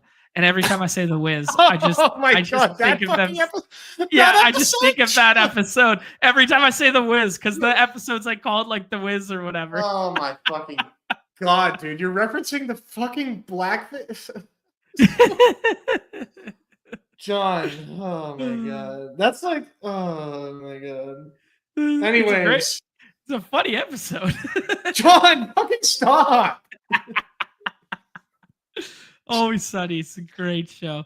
Anything you want to get to on the Wiz side here, dude? 17-point dogs here. Obviously, without Kuzma, without Sadiq Bey, still Bilal Coulibaly is like the only noteworthy Q tag on the other side. There's nothing else. There's the Alex Sarr Q tag as well. But yeah, what are your thoughts here, dude? Nothing from the Washington Wizards for me. Okay. This is not a good spot for anybody, right? I'm nervous as shit for my Thunder players. Like really nervous. They're such a terrible team. Yeah. This game is going to get so out of hand. Yeah. And I'm really worried about my Thunder players, but I'm still taking them. Mm-hmm. I'm still staying strong, but yeah, I'm absolutely fearful of this game being 30 points, 30-point difference by the time the fourth quarter starts. Yeah, there was that one game earlier this year against Utah that they needed to run it up in the NBA Cup. You remember that one with Yeah. SGA? And then they didn't end up playing SGA in the fourth, and he still put up 59 fantasy points or something like that. So I do think range of outcomes there is 50 plus burger from SGA in just 3 quarters of play here. But I kind of agree with you, man. Like this spread is so wide, it makes me so fearful of basically any auxiliary piece anywhere here. Yeah, it's hard not to be scared. Yeah. I mean, even Hartenstein, man, like, can he get 32 minutes here like he normally does? I mean, I hope, Right. but Yeah. he's definitely not a pick that I love whenever I make it. Yeah, I'd ask you about like Wiz rotation or something like that, especially if that SAR Q tag doesn't go down, because we just know that both Joval and Marvin Bagley, when they split the 48, have like decently high ceilings, especially with garbage time run. But like, man, that's like a 4-game slate question, not an 11-game slate question. So we can just kind of move on. Clippers and Grizz here. Has 5.5 on the Grizz side, 229 total there. You told me cover boys, Ja and Harden here. You like this game environment? You like this a little bit? What are we feeling about this one in general as I bring up injury report associated with it? Yeah, this one, unfortunately, we have Zubac with like a late Q tag, but Mm-hmm. I think swaps are so fine today that like I'm just gonna continue to take them, Okay. and not really try not to worry about that Q tag too much because I think I'm getting a discount on Zubac. But yeah, I love this spot, man. This is a sick spot for the Clippers who get a competitive game environment and Mm-hmm. in a pace up spot. So I think Harden right now is really undervalued. Really undervalued here. His box scores don't look great. So I think people are not as excited to click on him. And I don't think people think of the Grizzlies as like pace up and really for my No. estimation by the field. Yeah. Um, and so I'm really excited about Harden, Storm and Norman, Zubac, taking those guys a lot. Ja Morant's ADP is totally fine. Like the Clippers, like on the other side, obviously are like not as great of a spot for teams, but Ja, without Bane, small bump there, a little bit, we can probably give an extra 30 seconds to Ja on the rotation because they're already so deep as is. But Mm-hmm. yeah, I'm really excited about this game and the ADP values that can be found here. Cool. Okay, I got to give a little shout out to our guy Lou Dog, who's doing a bunch of stuff on the Underdog Fantasy side there of cutting videos together and that sort of deal. One of the best in the biz there. Merry Christmas, you filthy animals! Right back at you, my friend. The 420 playing, tugging on the heartstrings of a one new me too in his prime. Nez, the Grizz side there, obviously JJJ goes in the 5th round as well, but they're without Jay Huff, they're without GG Jackson, they're without Marcus Smart, and they're without Vince Williams Jr. Man, this team is just so deep. They just find like rotation pieces like over and over again. Like they're Yeah. without all those guys. Like, Huff was a 10-day guy. They're without all those guys. Like Zach Edey has been basically over a fantasy like 1.1 point per minute guy when he is playing, and now he's back starting and that sort of thing. Like Aldama, Clark, Laravia, Scottie Pippen Jr. Like they just have like all these bodies that can play. Like, man, we were so fucking right like a year and a half ago when we talked about like, this team should be and could be like up like in the top 4 in the West in the future, but they were playing with like 8 guys that were all G Leaguers last year. Like they got some fun pieces. Like we haven't even seen GG Jackson, and I love GG Jackson. And they're a good team Yeah, right now. They have a really nice record. yeah, So this is a fun team to watch. I just wish they were a little more condensed for fantasy purposes, but yeah, they're a good team, and I think that we can get a little bit extra run from Ja tonight. And the ADP is right. The ADP is right. Okay. Do you think Bane plays this evening? Like that illness Q tag? Like, does it like impact your jaw projection, etc.? I don't think he's, in my opinion, he's basically doubtful. Okay. All right. I like it.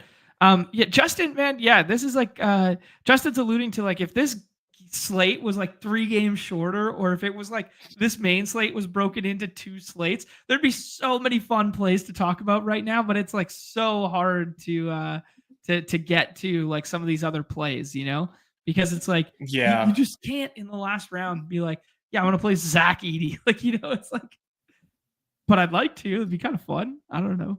Especially if Zubac doesn't go on the other side. Shout out to our guy Steven, who's the Grizz is his hometown team. Yeah, they were my hometown team once upon a time ago. Heartbreaking stuff. Okay, let's talk about Mavs and Blazers. Last game on the slate here. Nez, we probably won't have the Luka news, I imagine, because it is the latest game.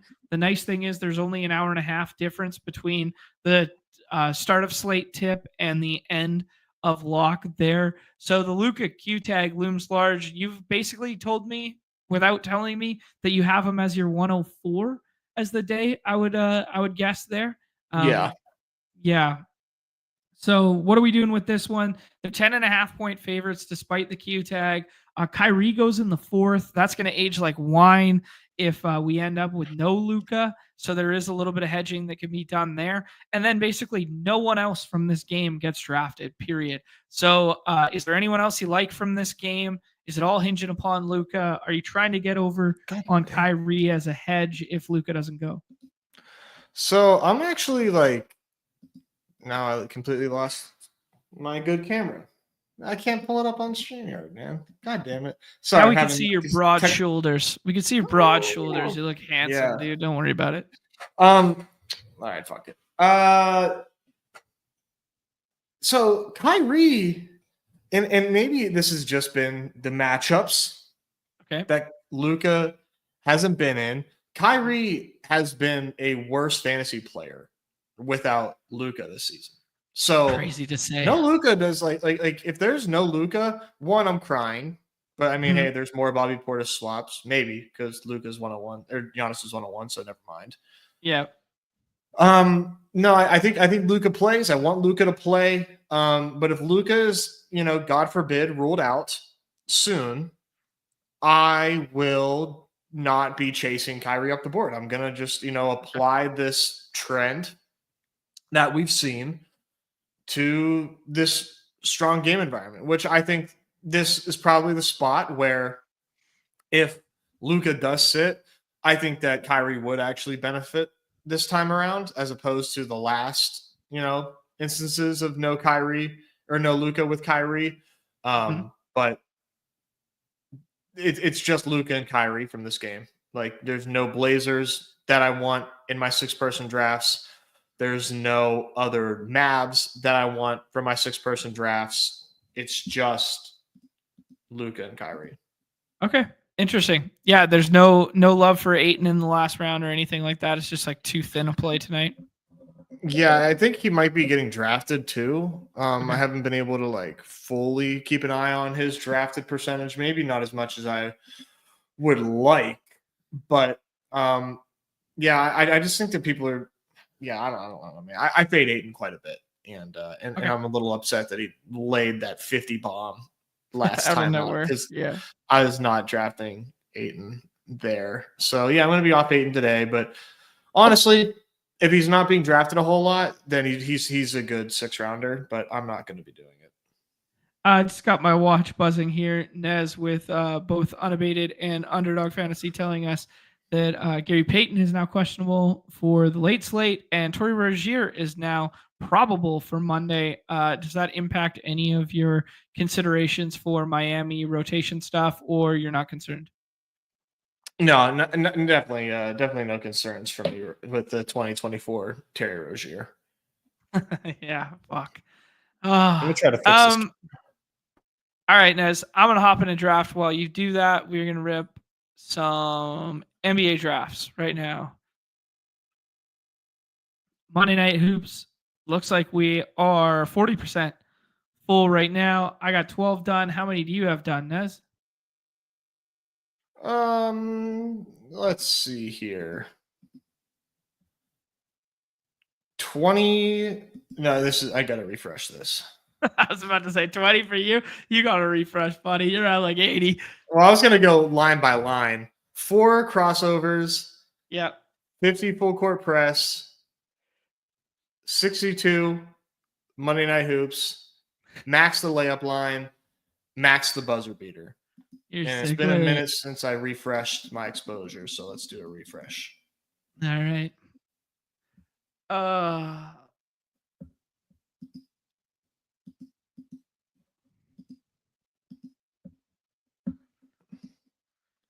What do we got? 103? We got the 103 right here. Yeah, we got the Goat Nice Hop thrower rankings, in by the here. way.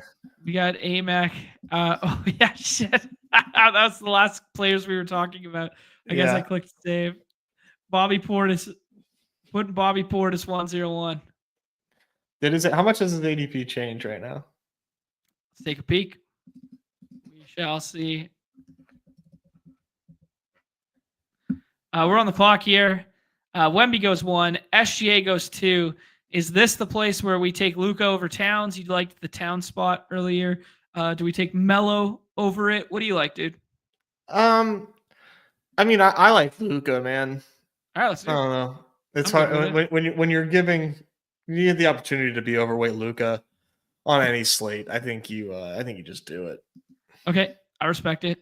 Bobby's now 31.8. Holy shit! He's flying. Yeah, that checks out. One thing I will say about the Giannis thing that is kind of like more important, maybe in quotations, more important than Giannis himself being ruled out is the Q tag is taking away a 101, like just in terms of drafting now later in the day, taking away one pick that was guaranteed in the first round in terms of combos that are going to exist. Yeah. All right. We get Ant here if we want it. We get Jalen Johnson. We could get funky with it. We could do the jaw stuff. We could do the Trey stuff if you like it over this tier. What do you like, dude? You said Trey is still there? Yeah, we could take Trey at 10. I would probably do Trey Young. All right, let's do it. I'm good with it. Pairing Q tags together early. I've seen Trey go as early as 9, and I've seen him go as late as 19 one time.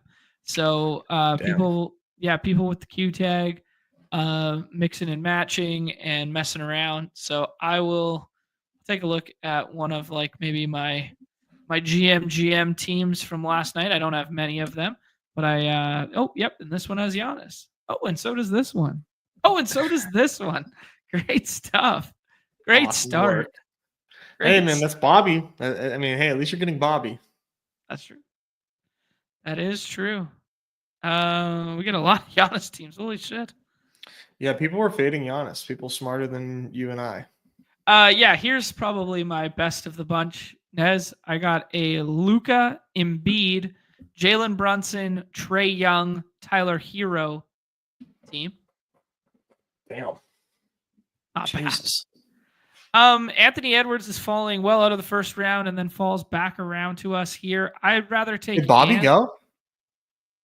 Bobby Portis did not go yet. Do you like Bobby Portis or Ant this evening? I guess Ant. I think I like Ant, dude. Just in terms of combos that'll exist, I think I like Ant more too. Yeah, God. I mean, it just sucks knowing that like Bobby's not making it back to us, but yeah. Yeah. Go Hop Thrower.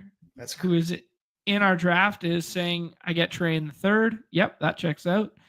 Eli suggesting that he got a 5th round Trey late last night in a buzzer beater. Wow.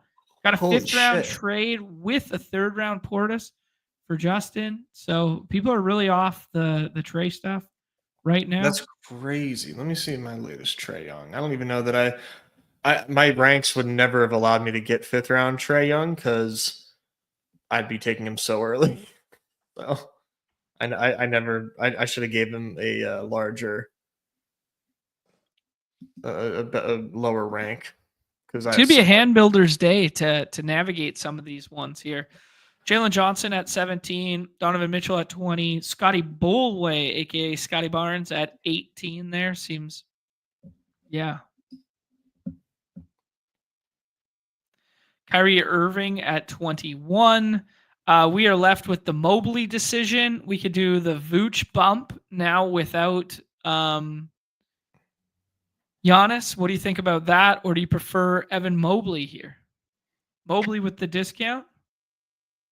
I guess discount Mobley, but he's one that I really worry about getting a stinker from.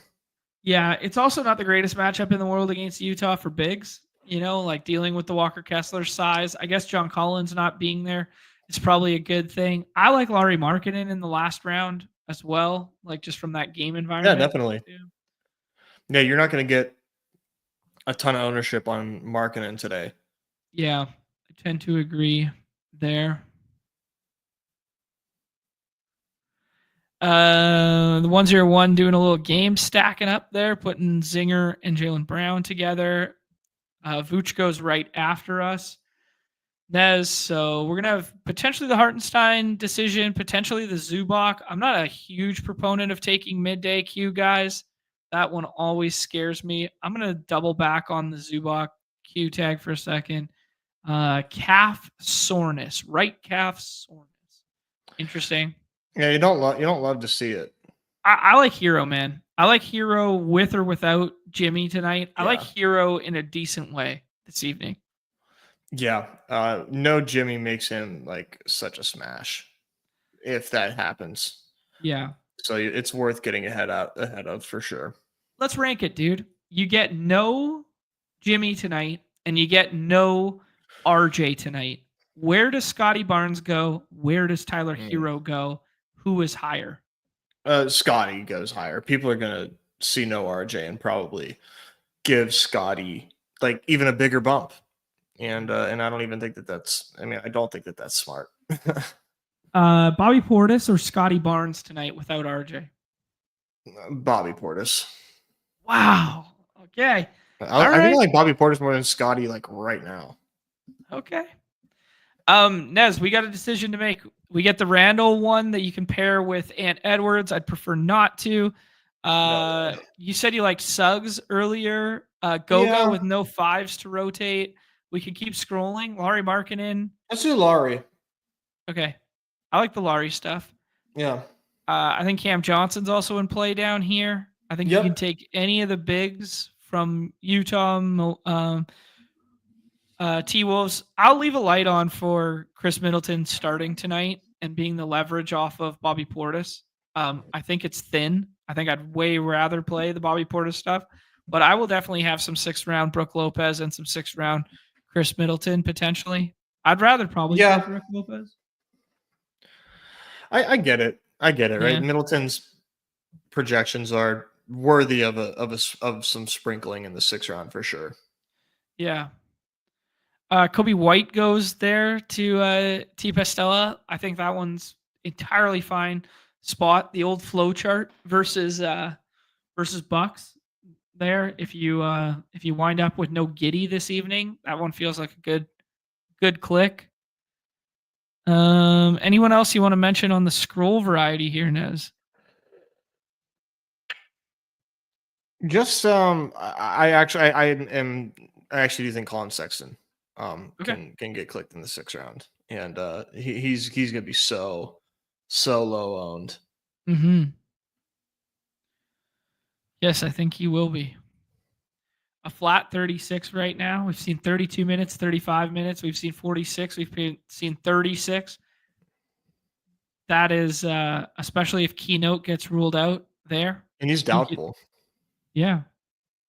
I mean, how much different truly is Jalen Suggs versus Colin Sexton in that range? If you want to 1v1 those two. Yeah, I mean, environment you probably do Suggs. Yeah, game environment wise, you'd prefer the Utah game though, no?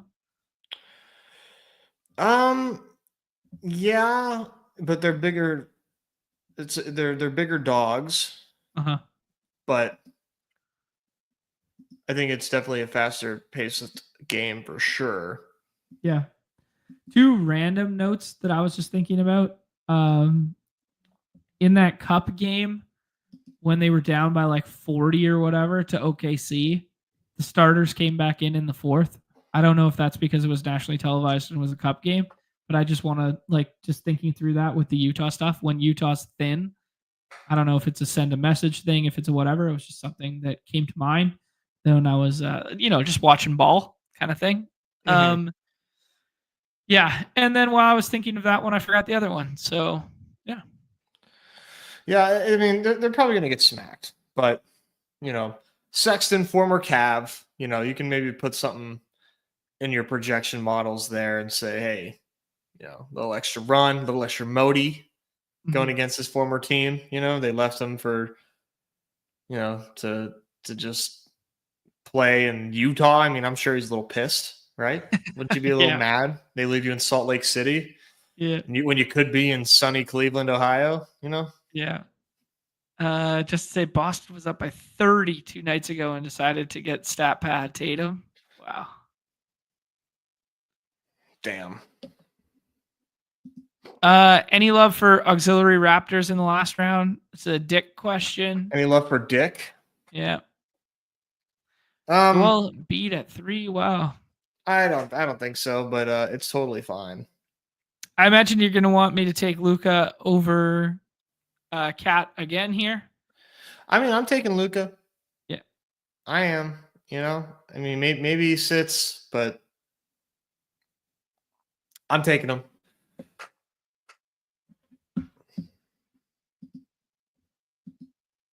Always forgot Laurie used to be a Cav too. Yeah.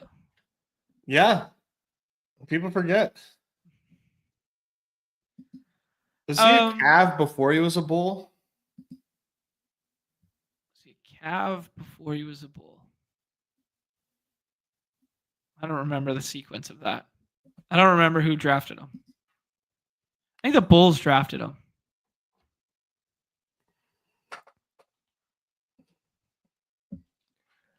Right? Why can't I remember that? Dude, he was the swap. He was the T-Wolves T-Wolves Bulls trade. Yeah, that's what he was. Wow. Yeah. This league.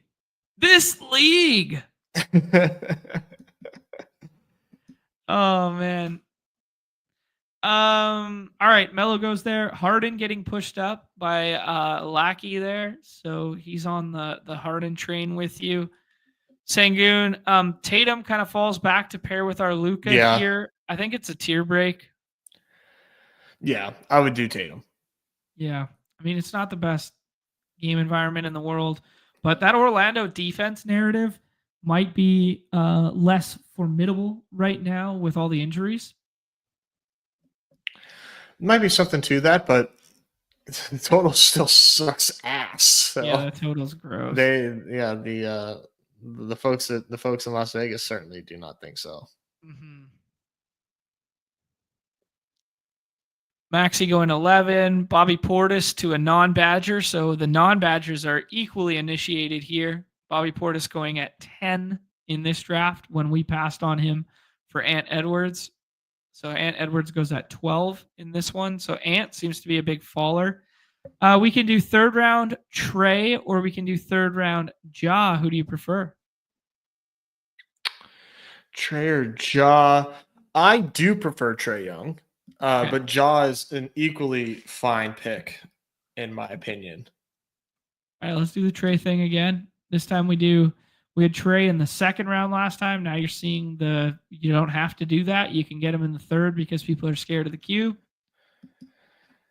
Scotty Barnes going at 17 ahead of J-Dub and Ja Morant. Just noteworthy from Tex Ranger, a good player on the site.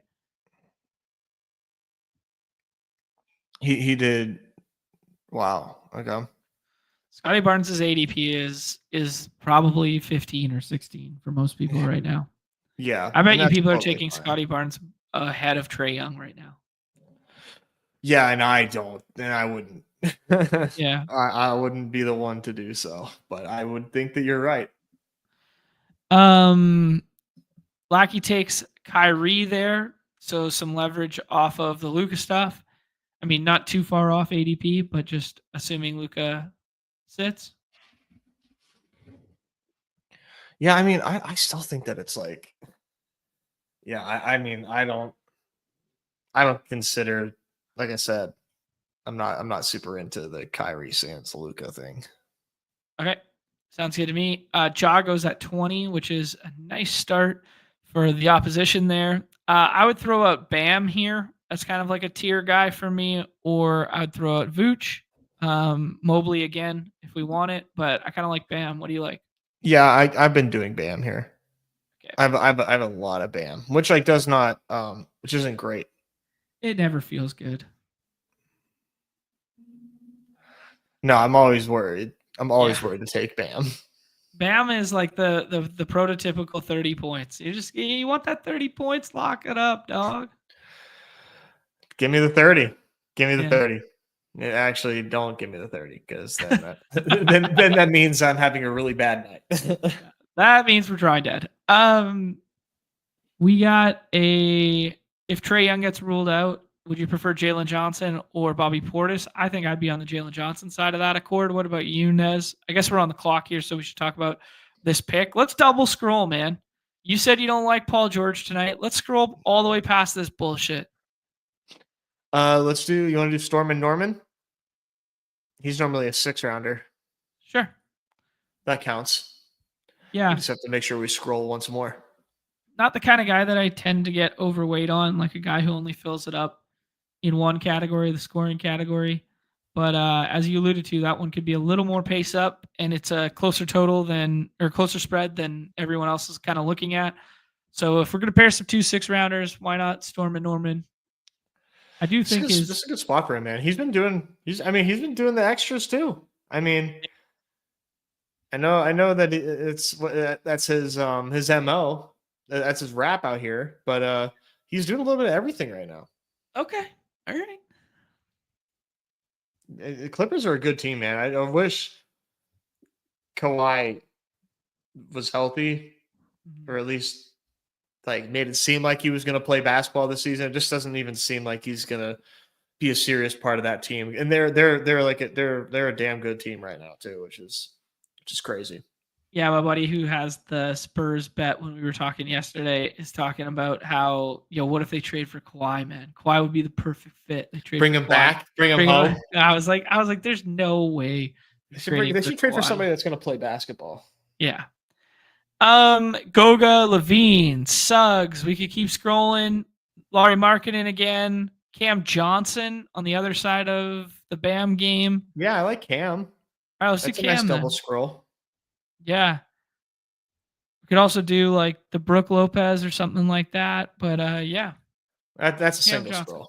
We don't need a double scroll. And you double scroll. No, that's a double. Yeah, triple scroll, double scroll. That's exactly what you'd be doing. All right. Fun team there. Luka, Tatum, Trae Young, Bam, Storm and Norman, and Cam Johnson. We're scrolling. Shocking development that John wants Vooch. The spot got better. Listen to me. If you know, you know. Guys, we got like 160 of us hanging out here the day before Christmas Eve. Much appreciation to you guys. Wish all you guys happy holidays and stuff like that over the next couple of days. Here, do us a favor, hit that like, hit the subscribe. Big shout out to Best Ball Viper, who dropped 20 membies in the chat earlier there. Shout out to our guy Lou Dog, who dropped 420. Merry Christmas, you filthy animals. Great callback to the Home Alone. Nez, what's your favorite Christmas movie? It's a great question. My favorite Christmas movie is, and I would have to say Christmas Vacation. I know it's a chalk answer, but Christmas Vacation is a classic. Ton of quotables. Great film. But I think my favorite, I would say that, and then I consider Die Hard a Christmas movie because I watch it around Christmas time. Around Christmas time, yeah. And I think Die Hard's awesome. I love Die Hard. All right, we're a Grinch and Elf house. Which Grinch? Jim Carrey one or the OG cartoon one. One of those two, but not the Cumberbatch one. Yeah. Whatever that guy's name is. Uh-huh. There's people in the chat clamoring for the NFL stuff. We would say a little primetime palooza. I think we should just do like a really quick rapid fire here and rip one draft and call it, because I got a heart out. Unless you want to spend some more time on it than that, but just kind of like macro questions will be like the Isaiah Pacheco. What's the matter? You good? My dog is like going nuts. My wife just got home, so he's like, oh yeah, he's gassed up. Let him out. Yeah, Let him out. He wants to party. Let's just do a PTP and then call this thing. Yeah, absolutely. I'll ask you Q tags on the slate. Your beloved Steelers. There was a bullish report that potentially George Pickens could be back for this one. Any thoughts on Zay Flowers availability and or the Isaiah Pacheco versus Kareem Hunt availability there? Yeah, I don't. I mean, like, I'm just assuming these guys play. We got an estimated limited on Pickens, so okay.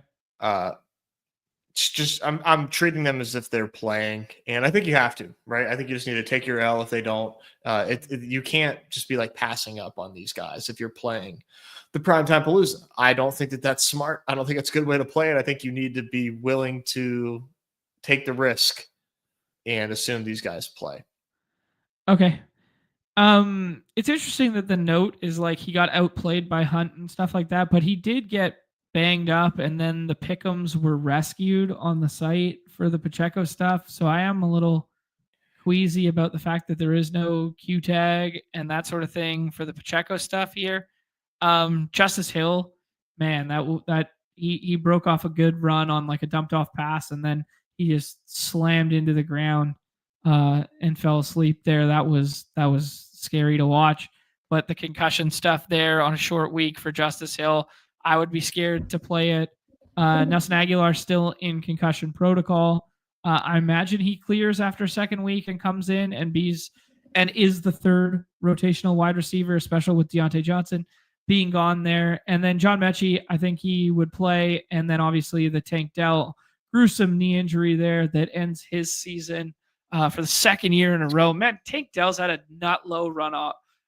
Like, breaking all the models. He looked like he was going to be like this super efficient like monster. Then he gets his knee ruined on a block last year. Then he gets shot. Everyone forgets about the fact that he got shot. Then he has a bad season, bad run out with all the opportunity in the world with the other two guys being hurt. And then his season gets ended while they're a playoff team, while he's having his best game of the season. Like, just such a shit run out for Tank Dell, man. Yeah, it really feel for him. It was really emotional, man. Everybody on the sidelines there. That was hard. That was just a very hard watch. Yeah. From everybody. Yeah. But yeah, hoping that he recovers well, because they need him in Houston, man. They're counting on him. But we'll see when he ends up returning. And then it's made the Texans, man. It's going to be tough. I think they're going to have trouble moving the ball even against this soft Ravens secondary. Okay, yeah, that's good to note. Good to parse through there. I would say the strength of this slate, man. I think you don't necessarily want to be the guy who gets left with the fourth quarterback, unless you're like really comfortable doing like the Russ Wilson stuff. But I think a lot of that's hinging upon the Pickens stuff. I think the strength of the slate is at the tight end position and at the running back position. And I think Nico Collins can make a really strong case for being, above, at least Mixon and maybe even Lamar Jackson there as well. So I would just say that at a macro level about when I was initially looking at it. And then the other thing I wanted to say, Nez, while we were talking about playoffs and stuff like that, is whoever was in the chat was badged up member talking shit about my Atlanta pick. And then I said all that needs to happen, because Atlanta holds the tiebreaker in the head-to-head in the playoff contest there, Nez, as I backstacked, I was backstacking the Atlanta stuff there, is all that had to happen was the Bucks lost to the Cowboys. And then they were all laughing at me, Nez. Oh, they can't lose to the Cowboys. Cowboys are frisky right now. They're feisty. and they took care of business, bro. And now all of a sudden, Atlanta low key in the catbird seat for these playoff contests. So just an evergreen reminder that your boy ahead of the curve, man, ahead of the curve. As always, Sean. As always. A little too far ahead of your time. Sometimes. Oh shit. Yeah. Tampa Bay definitely has a way softer schedule to run out the rest of the season, though. Like they got Carolina and I can't remember who else, but yeah, Carolina was favored against the Cowboys, though. So there you go, and they just had that nice walk-off win, ending the Cardinals season. So beautiful. I gotta ask you this one, Nez. Had Nico 101 last night in the primetime paloozas there for Turbotron. What do you like? Derrick Henry. Okay. All right. Yeah, I did not have a good last primetime palooza either. Thank you to Nico Collins for that one.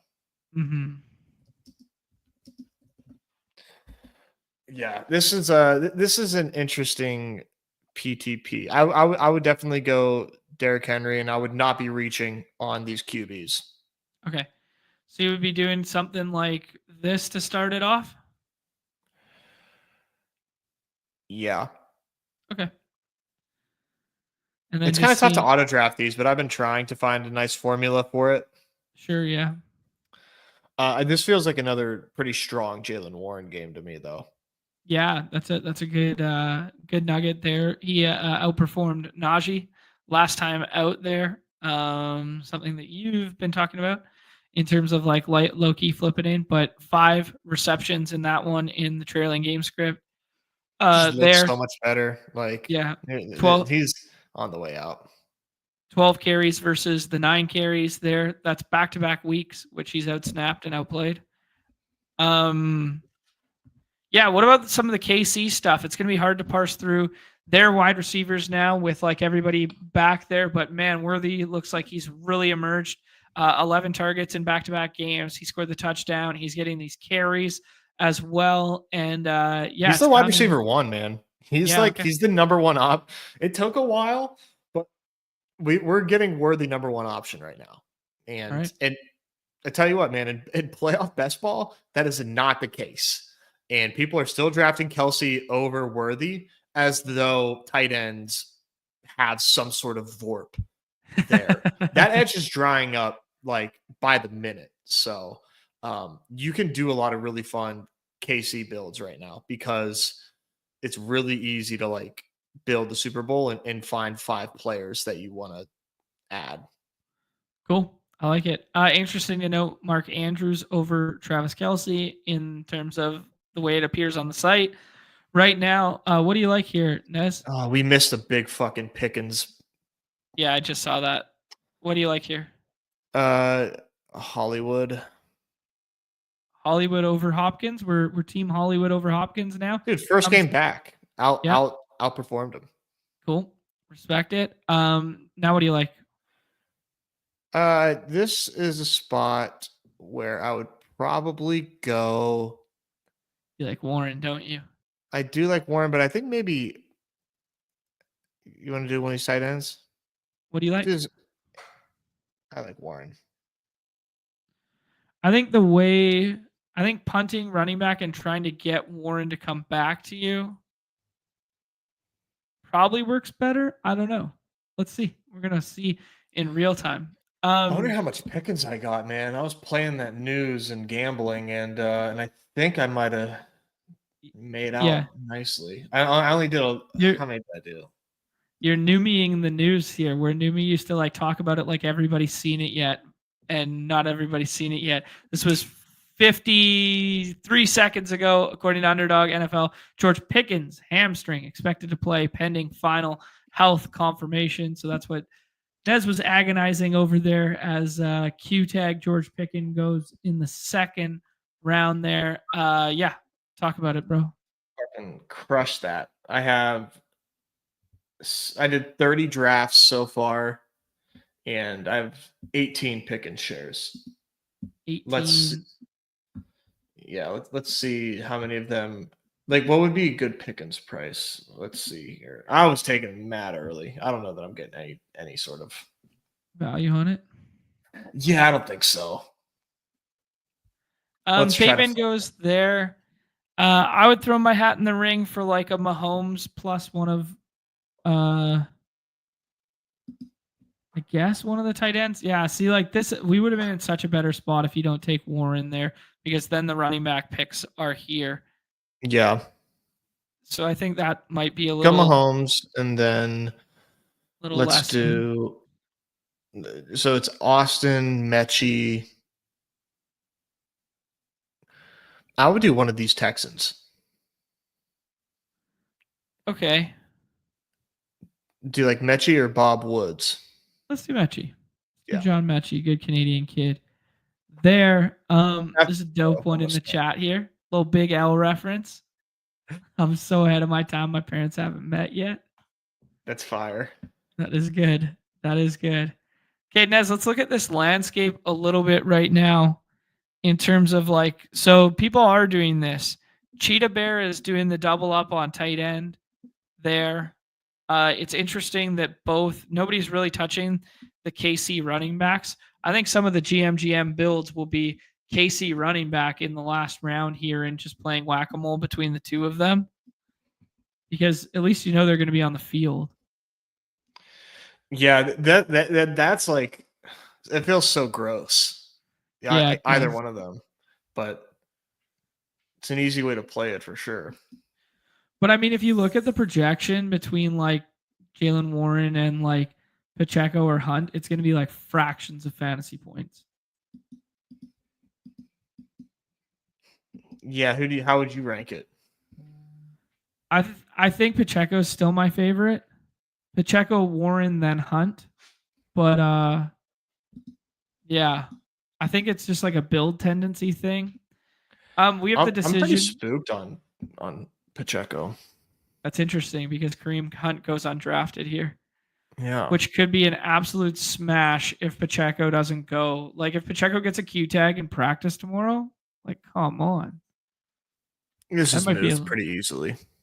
Yeah, you like it more than stacking Noah Gray with Mahomes? I think so, man. Okay. Obviously only had the one target and one reception this last time out with all the wide receiver pieces returning there. I don't think Justice Hill plays this week. I think Nelson Aguilar plays. Kate Stover's missed 2 weeks in a row. Any love for Cordell Patterson after he gets a touchdown last week? It feels pretty thin, right? We just talked about how many of these running backs are available late. Yeah. I don't think I can get there. No, I'd rather like I even if he does score a touchdown, like is that he needs way more than that to matter as an RB flex here. Yeah, I tend to agree with you there. All right.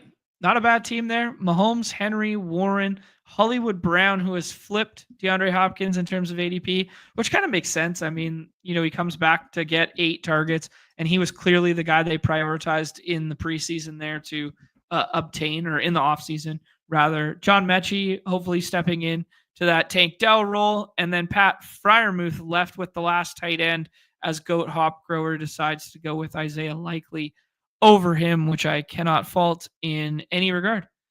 Fun one, dude. Asking about potentially Keaton Mitchell having an expanded role if Justice Hill does not go. I think it's definitely a wrinkle that could potentially be in play here. Yeah, it's hard to say. Haven't seen it yet, but we all liked Keaton Mitchell.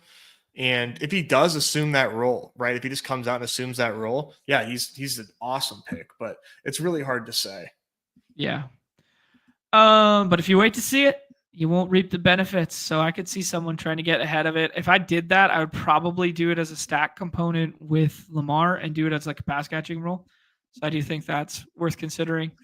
All right, we're gonna have tons more NBA news coming your guys' way in a little bit here. Nez and I are off for the next couple of days. Nez will then be doing a solo behind the paywall stream on, I guess it's Thursday. Today's Monday. Yep. So Thursday there, the 26th, and then 27th off and on the clock, and potentially maybe no strip as well. Or what do you think? Yeah, I don't see why not for Friday. Okay. Yeah, we'll Cool. be back. We're running it back with the if we get goal line stands on much, I'm sure we will. Yeah. I don't see why not. Goal line stands, gauntlets, bullshitting, things like that. Awesome. That's exactly what the people need. Happiest time of the year. Everybody have some fun. Safe, fun holidays with your family and stuff like that. Shout out again to the Best Ball Viper giving out 20 membies because people will be rolling through on Thursday and Friday to jam with Nez with those ones. And shout out to the Lou Doc dropping on by. Merry Christmas to everybody. Happy holidays, all that good stuff. Best of luck in the NBA slate this evening. Make sure you set those swap ranks so that Bobby Portis is at the top of them. For Ness, for myself, everybody's favorite time of the show. Yeah. Peace. Shit, the new button is in a different place now. Find it. I will find it. All right, there we go.